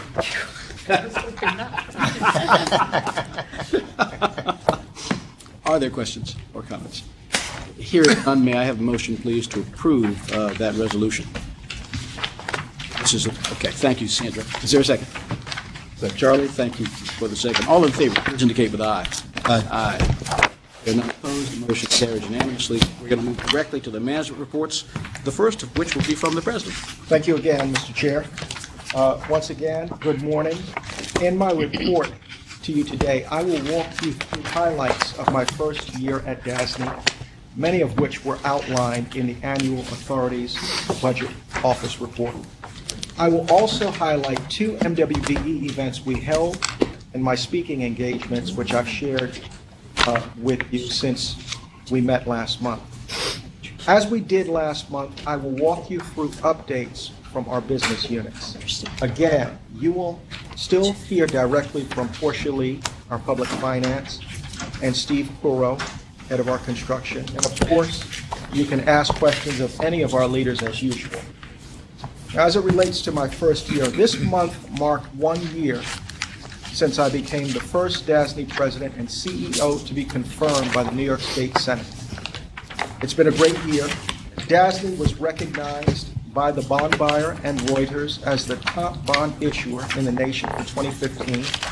We broke a fiscal year financing record with approximately $8.3 billion issued in fiscal year 2016.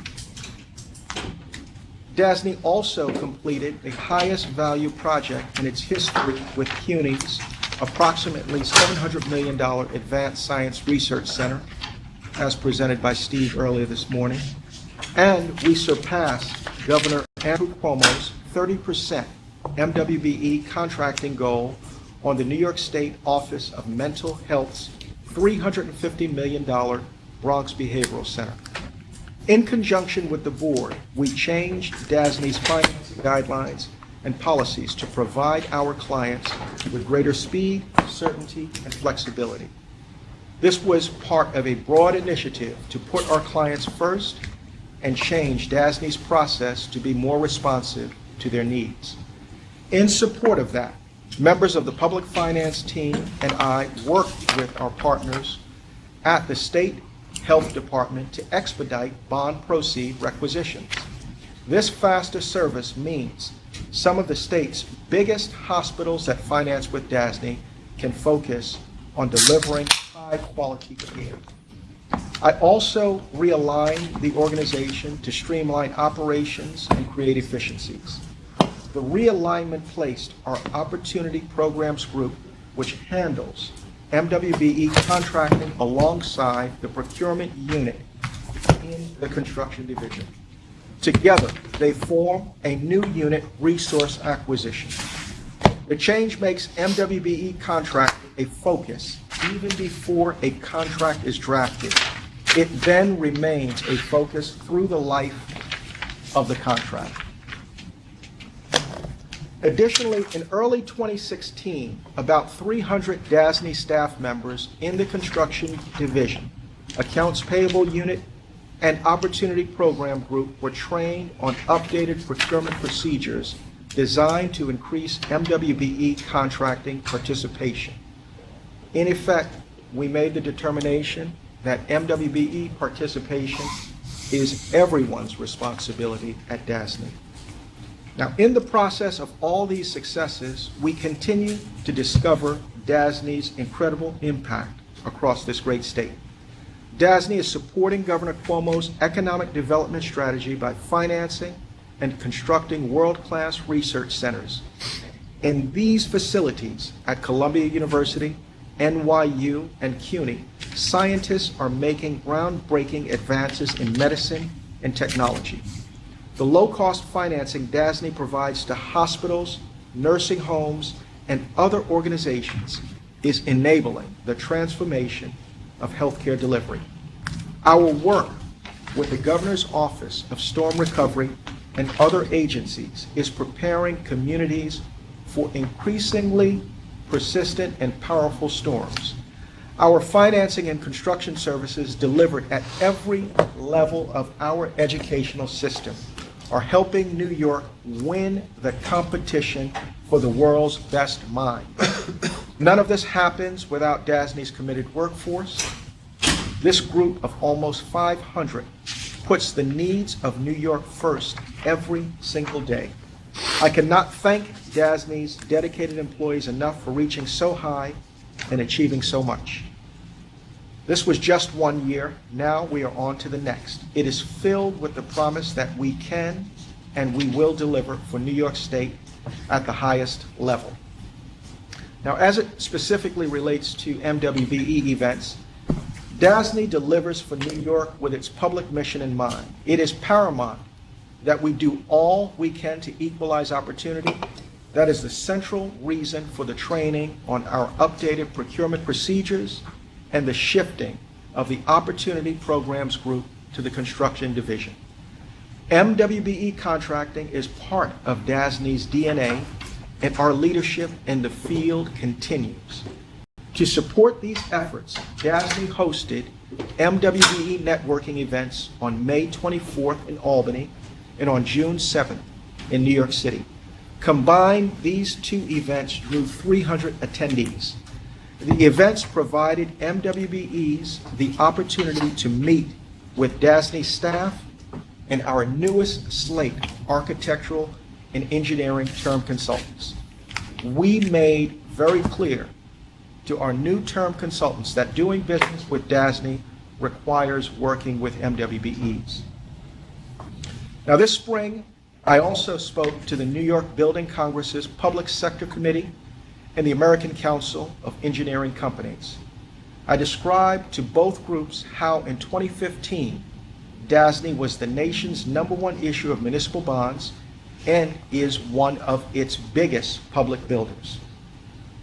For them, that means even when they are not working on managed or a DASNY managed project, they might be working on one we have financed. I walked them through Governor Cuomo's record $100 billion investment in infrastructure and development, and then focused on DASNY's almost $6 billion construction pipeline. I also reinforced the importance of MWBE contracting to these communities. Simply put, diversifying their partners and the internal makeup of their companies is a good business practice. A company that is diversified internally and externally broadens its opportunity to do business. Now, I'll turn my attention to each of our business units. Specialized Services and Client Solutions. We continue to work on enhancing DASNY's technology. On May 24th, the Technology Steering Committee met to discuss technological improvements that will increase efficiencies across DASNY, including upgrades to our desktop office and computer operating systems. As the committee's work moves forward, I will keep you informed on those activities. Public finance and portfolio monitoring. Earlier this month, DASNY completed the largest offering for a private client, NYU, which you all approved, in our 72-year history. Massive, massive. This $829 million financing was very well received by investors. We were able to accelerate the pricing into 1 day instead of 2 based on the reception by the market. The offering includes a $200 million portion to support the NYU School of Medicine's Langone Science Center. It is part of a scientific research corridor rising in New York City that DASNY is either constructing or financing. The corridor also includes Columbia's Jerome L. Green Science Center, which was part of a $390 million financing package we delivered for Columbia in April. CUNY's Advanced Science Research Center is a leading element of this research corridor. In the case of ASRC, DASNY provided both construction and financing services. These projects will lead to breakthroughs in medicine and technology that will drive New York's economy for years to come. A press release on the NYU financing was covered by both the bond buyer and Cranes. Additionally, this month, you approved financings for 2 new clients, Bank Street College of Education and the New York Institute of Technology. Adding clients is a sign that our efforts to be more responsive to their needs and provide greater speed, certainty, and flexibility are working. At this point, I'll turn the floor to Portia Lee. Thank you, Gerard. Behind tab 10 are the standard public finance reports. Since my last written report, we've priced 5 deals: the School District of Funding, Pratt Institute, NYUHC, the School District New Money transaction, as well as NYU. Brief market update. As you know, the Fed voted at its June meeting to keep rates unchanged. Concerns over global growth and whether Britain leads the European Union have taken center stage. Cash continues to flow into the mid-market. Municipal bond funds have reported their 37th consecutive week of inflows. This week's calendar is robust at approximately $9.5 billion. Transactions are seeing very good demand, and as a result of pricing at lower yields. MMD, current MMD 1 year is 0.58 as compared to 0.56 at the May meeting. The 10-year is 1.49 as compared to 1.56 at the May meeting, and 30 years 2.19 as compared to 2.48 at the May meeting. So again, rates are really very, very low. We had provided to the members in the supplemental mailing the annual bond sales report. Included with that report was a cover memo as well as a resolution that the members would be asked to act upon. The annual bond sale report for fiscal 15-16 really shows a tremendous amount of activity. Gerard has talked about this, Kim has talked about this, so I'll be really very, very brief in my summary. There's a handout in front of you on the table, which gives some of the overall information as far as the last year. You'll see on page 2, according to the bond buyer, the DASNY was the number 1 issuer in calendar year 2015.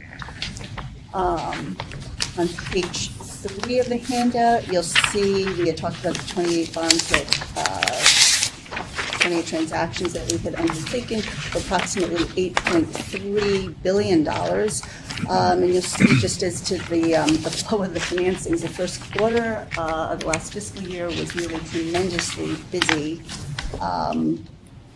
With 18 financings, 15 in the second quarter, 3 in the third, and 2 in the fourth. To what do you have? What is the why? Did this have? Is it typical seasonality? And also, if you have any information, what is the average? What is the rate comparison for the first quarter versus currently? No, Bill, as to why the first quarter is so busy, I'm not exactly sure why. In general, I would say that is typically what we see, that first quarter is busier. It may have to do actually when the bonds were originally issued, to the extent that we're seeing a tremendous amount of refunding activity. This past year, as in 2012, was a tremendous amount of refunding given how low rates are and have been. So part of it may have something to do with when the bonds that were being funded were originally issued, to the extent that you're trying to effectuate a current refunding. But in general, I think it again has to do with generally where rates are, and the fact that when rates are low, people are always, to the extent that they have capital plans, always interested in getting to the market as quickly as possible before rates rise. As you know, there's been continual discussion about the possibility of further rate increases. I think that's always in borrowers' minds in terms of that possibility. So to the extent that they think and know that they have capital needs, they do try to get to market as quickly as possible. In terms of the rate differential from the first quarter to the second quarter, I don't really have that information. We could go back. It would just be interesting to see, because there's so many financings. And is there a way to predict maybe what next year might look like based on anticipated you don't want to anticipate refundings or refinancings, but just is there typically going to be that spike, and just as a way to do your own planning? No, it's a good question. We do periodically take a look at the outstanding bond portfolio to try to do exactly what you're suggesting, to sort of see what might be coming in the future. One of the things I would note, however, is that given how low rates have been, we've not only been effectuating current refundings, but we've also been undertaking advanced refundings.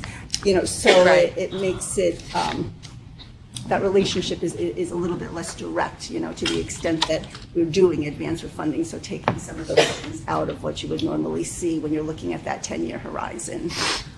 But yes, we do that. We can certainly do that again and come back to you on that. We're actually finishing the first quarter of the next year. Right. And the first quarter again was very busy, as you've seen, as evidenced by the agendas that we're considering and acting upon. So certainly good news. Yes. It's Mike has just pointed out to me that the difference, the bond buyers ranking difference in amounts, 9.1 million, is caught. I said million. A billion, of course. Thank you. Whatever. Everett McKinley Dirksen has pointed out that the difference here is calendar year versus our fiscal year. Correct. Do we get calls on that? Do people want to? Is there some misunderstanding about that? Does anybody care that the bond buyer does it by calendar year? We don't? We typically don't. I mean, I try to make it a point when I have this discussion that it's the bond buyer and it's a calendar year. Obviously all of our information is presented on a fiscal year basis. But, to the extent that, we can generate the number however people want it, but typically, given our fiscal year, we do. All right. Do it on the fiscal year basis. On page 4, you could see basically that there were 10 financings undertaken on behalf of public clients, totaling approximately $5.6 billion, and 18 financings totaling approximately $2.7 billion undertaken on behalf of our private clients. I would say that, the remainder of the slides in here really go over information that you had heard from Kim previously in the context of the audit committee report. So I'll really keep the rest of my comments very brief. Really, pages 5 through 9 detail the financings in sort of the various buckets, including state-supported debt, other public debt, independent colleges and universities, healthcare, and other independent institutions. But as to sort of at a very high level, a few general takeaways, I would note that really only the school district's financings went forward with the benefit of bond insurance. As we've talked about on numerous occasions, really bond insurance has been,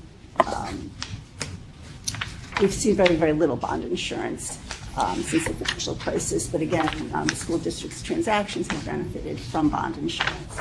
Again, given the very low interest rate environment that we've been in, we've seen a tremendous amount of refunding activity. The other thing that I've noticed, we've also discussed in the past, is we're seeing a good amount of private placement activity. For this last fiscal year, we had PSCH, the Alliance for Long Island Agencies, Barnard, Memorial Sloan Kettering, Rockefeller University, and United Health Services hospitals. So again, we're seeing private placements really for institutions large and small.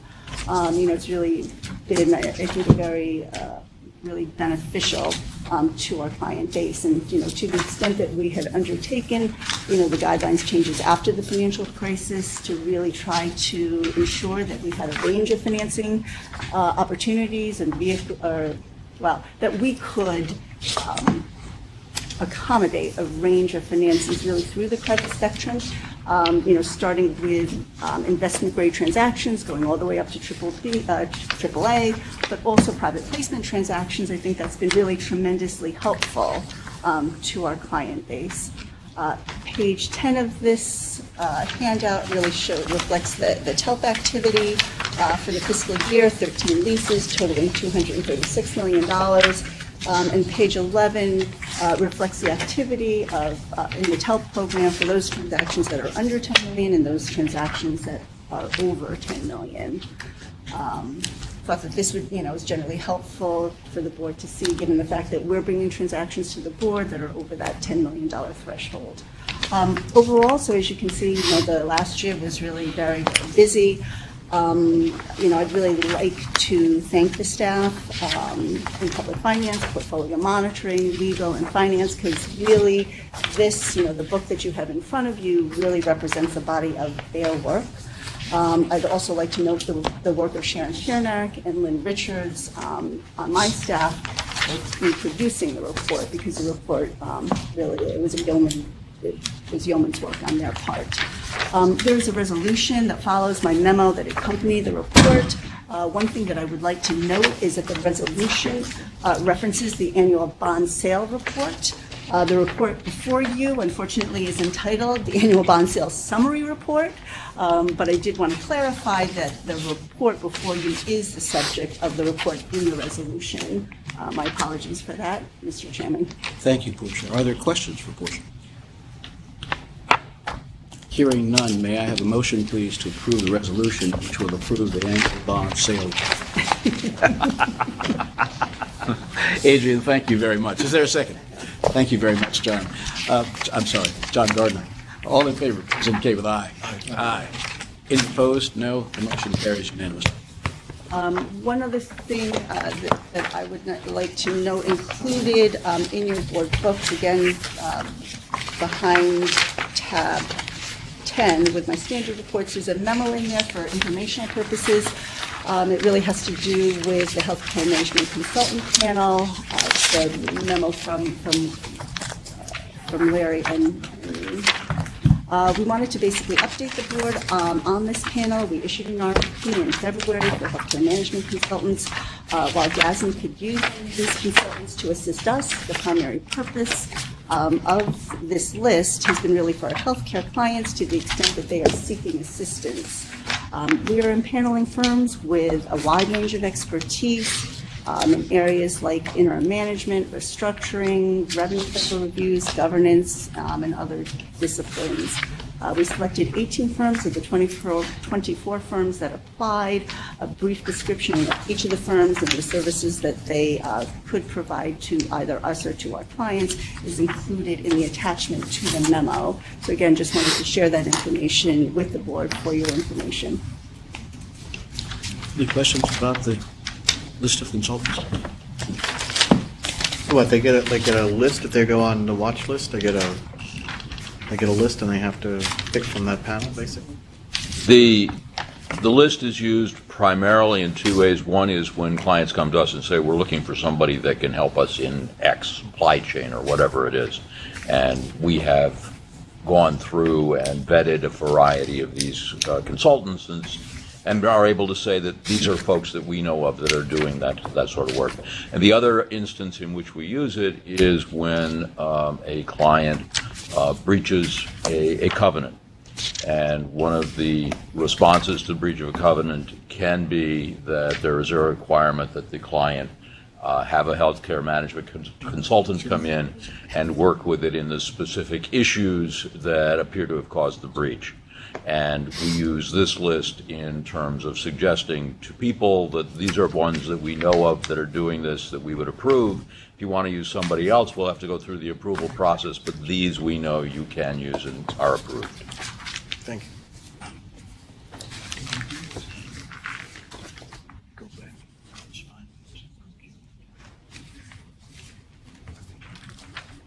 There are MWBE firms among these. There are actually fewer this time than there have been in the past. There has been a lot of consolidation within the healthcare management consultant industry. Strangely enough, the 2007-8 recession was very bad for this particular industry. And I haven't quite figured out why that is, but a lot of the small firms have either just evaporated or they have been consolidated into larger firms, so that there are a few MWBE firms on this list. Some of the non-MWBE firms have regular relationships with MWBE firms that they work with regularly and have indicated in their response that that's the case, but it has become harder for us to actually find MWBE firms in this particular space. Other questions for Larry? Hearing none, we're going to return now to the President's report. Thank you, Mr. Chair. So to move to Finance Division, you've heard 99.9% of the activity, but from our Finance Division, DASNY's operating reserves were essentially unchanged for the month. April expenses were slightly below budget, primarily due to the timing of office infrastructure costs related to computer services and equipment. As it relates to construction, in May, I delivered a speech and joined with our construction team to formally cut the ribbon on CUNY's Advanced Science Research Center in Harlem as part of its grand unveiling. At the event, I delivered remarks highlighting the value of the work that will take place at ASRC.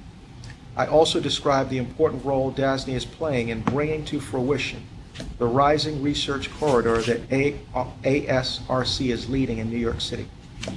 As I mentioned earlier, this project holds the largest dollar value in DASNY's history.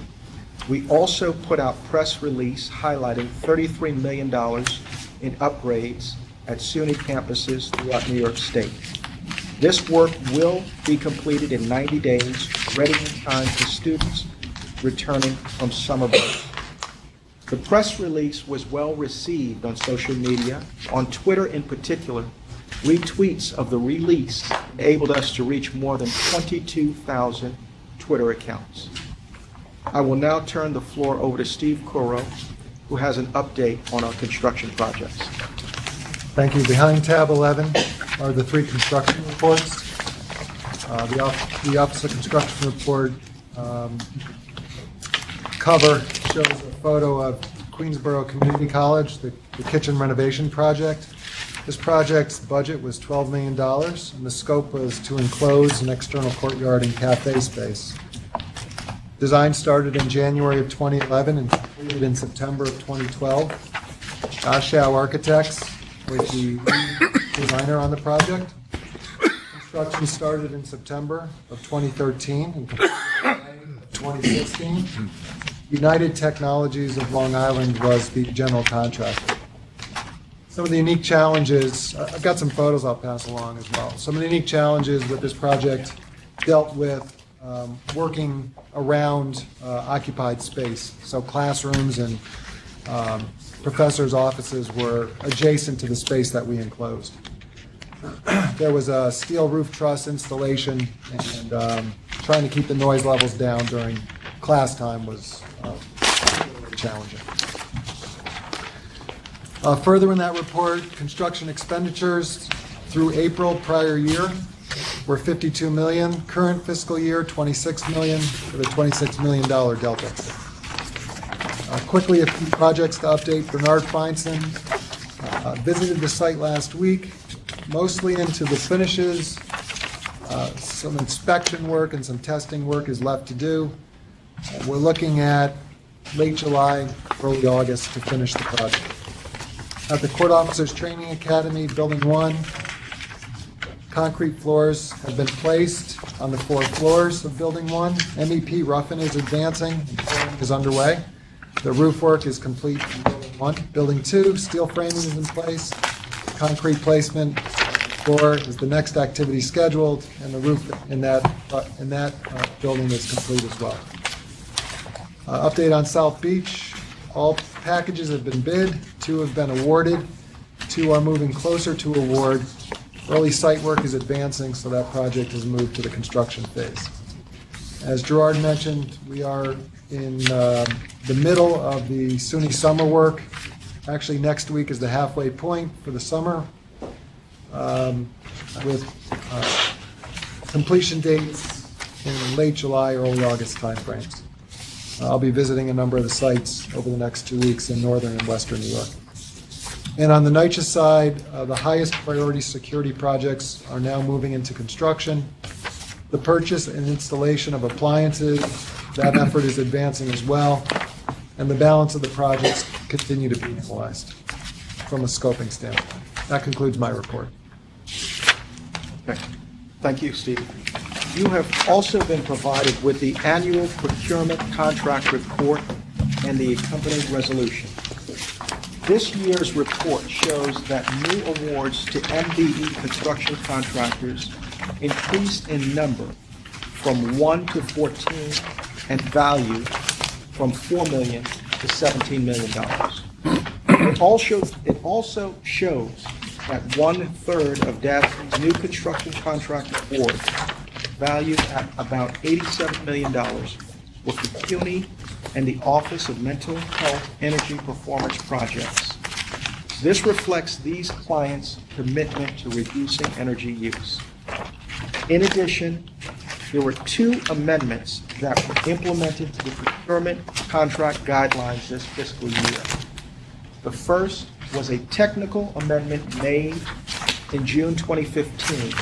It clarified requirements for the procurement of contracts for professional services.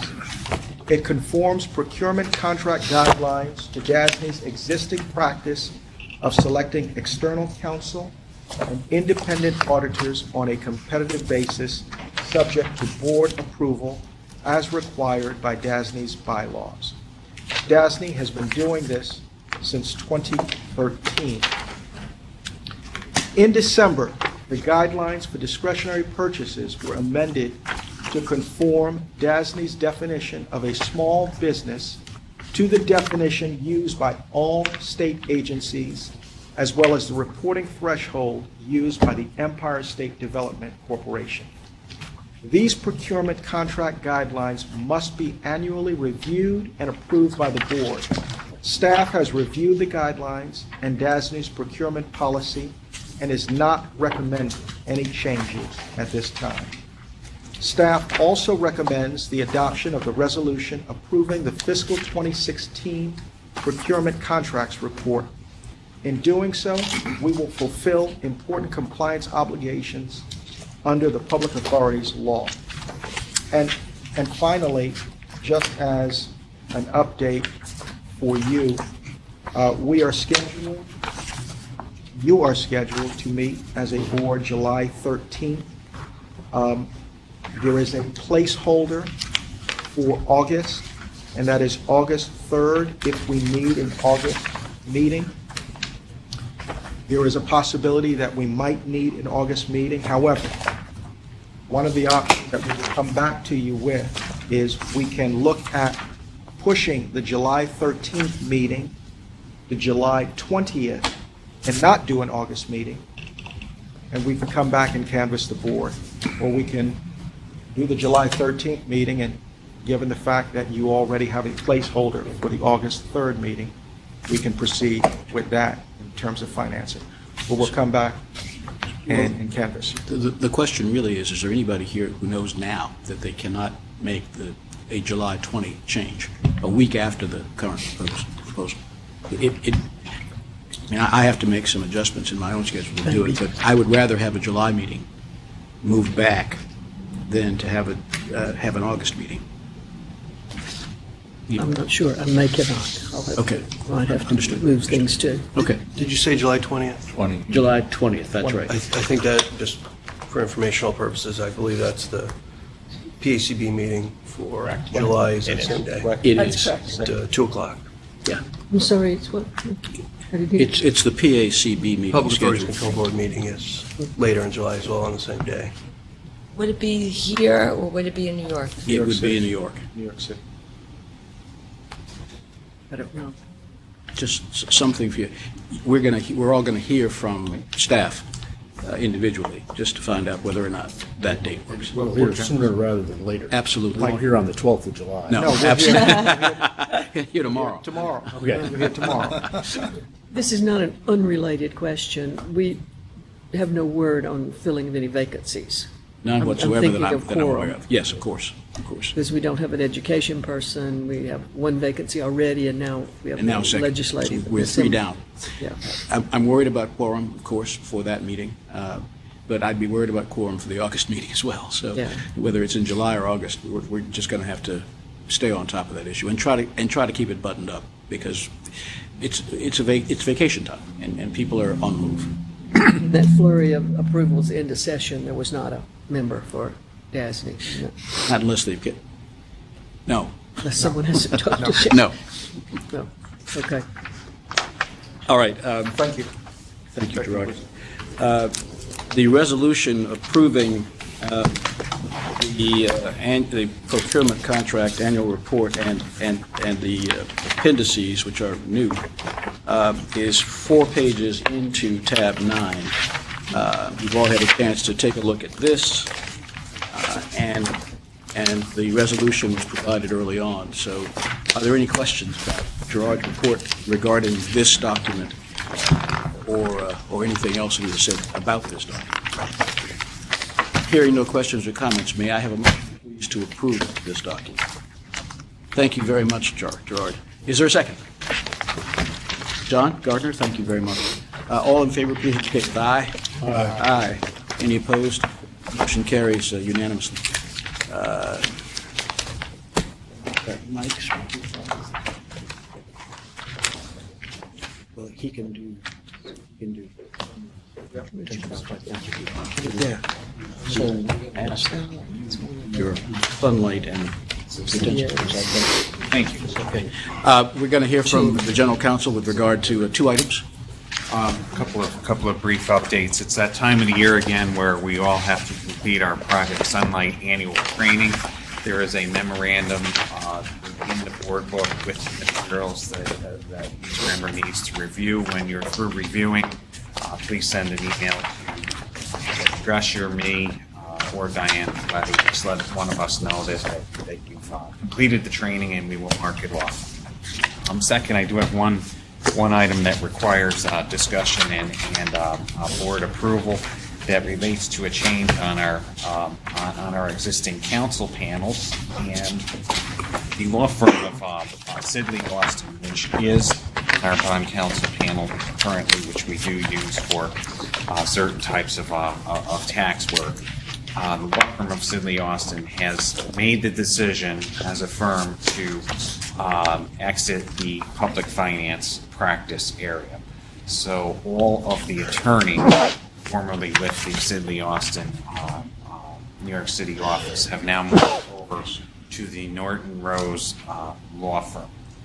In the past, when this has happened, and it has happened before, it came down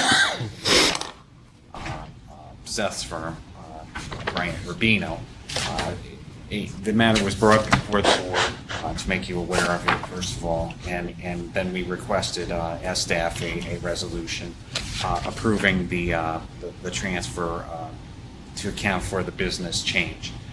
In this particular case, the change is beneficial to potentially to one new DASNY client that may or may not come before us for a project, which has requested that we take steps to see if the former Sidley partners can be recognized at Norton Rose because of some tax work that's already been done on their institution. But more importantly, we also use Sidley Austin ourselves for tax work on PIT, personal income tax bond issuances, and we would like to continue to be able to access those partners properly.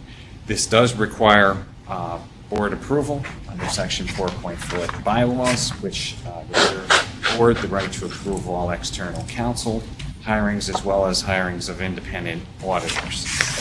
So we do need to come to you for the resolution. It has a recommendation of staff. I've spoken with Debbie and Portia about it in detail. This makes sense, and I have no objections and recommend that the change be approved. And it's not going to cost us anything. It's not. All right. It's a simple matter. I'm sorry.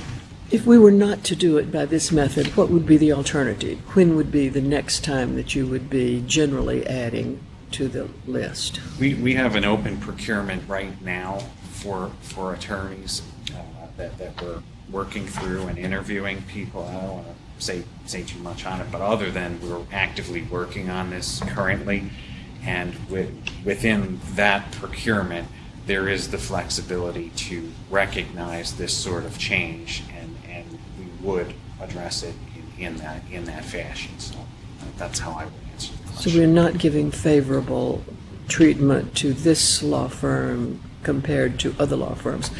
Other law firms could come to us at any time. In since fact, you have an right open now, procurement. Other law firms have come to us, Right. and we're reviewing their submissions currently. Okay. So there is an open opportunity. Thank you. It's a great question. Thank you. Are there other questions for Mike on the resolution regarding retention of outside counsel? Hearing none, may I have a motion, please, to approve it? So moved. Thank you, Charlie. Is there a second? Sure. Thank you very much, Sandra. All in favor, please indicate with aye. Aye. You have one other? Yeah, one other thing, just to update the board, we will, at the next meeting, provide a more comprehensive legislative update. The session did end on Saturday afternoon, I understand, fairly late in the afternoon. Two bills that we expect to make their way through the process, which we're reviewing right now for impact on DASNY, were some what I'll call fine-tuning or cleanup amendments requested by the Assembly to the DCC legislation, as well as an ESD bill that would authorize DASNY and the Department of State to use the code permitting authorization that Steve mentioned earlier under state building code to issue permits on the Javits reconstruction project under the city code standards. So that could apply city code standards as well as state code standards to that project. This is really being driven by ESD. They see some benefit to being able to use one code over the other, and they're in the process of making that decision. Currently, we were consulted about it and had a chance to discuss it briefly, but it's very much new legislation. It wasn't our I'll have some updates on that next month. Thank you. Thank you very much, Mike. Behind tab 13 is the written presentation of the Office of Specialized Services and Client Solutions. Caprice, do you have anything to add to what you reported in the booklet? No. Okay, thank you very much. You're Any welcome. questions for Caprice's report? Caprice on her report, which is in the book? Okay, thank you. Tab 14, Kimberly's report of Chief Financial Officer is behind tab 14. Do you have anything, Kim, to add to what appears in the board book? No, I don't, thank you. Okay, thank you very much. I like the format. Yeah, me too. Very good. The meeting yesterday was outstanding. May I have a motion, please, to go into executive session to discuss the financial and credit histories of particular corporations? So moved. Thank you very much, Beryl. Sandra, thank you for the second. All in favor, please indicate with aye. Aye. Okay. Any opposed? We are in executive session.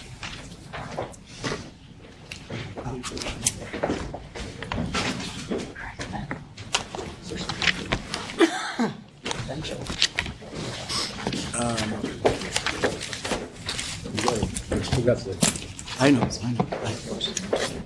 Nothing I can do about that. Credit Suisse. Is that right? We're back on. We're back on. Is there any further business to come before this board? Hearing none, may I have a motion to adjourn? Motion. Well, thank you. The record should also reflect that we just left an executive session during which no decisions were made other than to return to the public session. May I have a motion? Thank you, Beryl. John, thank you very much. All in favor? Aye. Meeting's over. Thanks, everyone. Can we talk? Yes.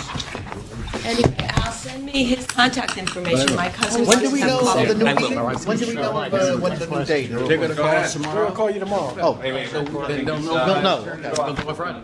Thanks again. No problem. Thank you very much. Just curious. Thank you so much. All right.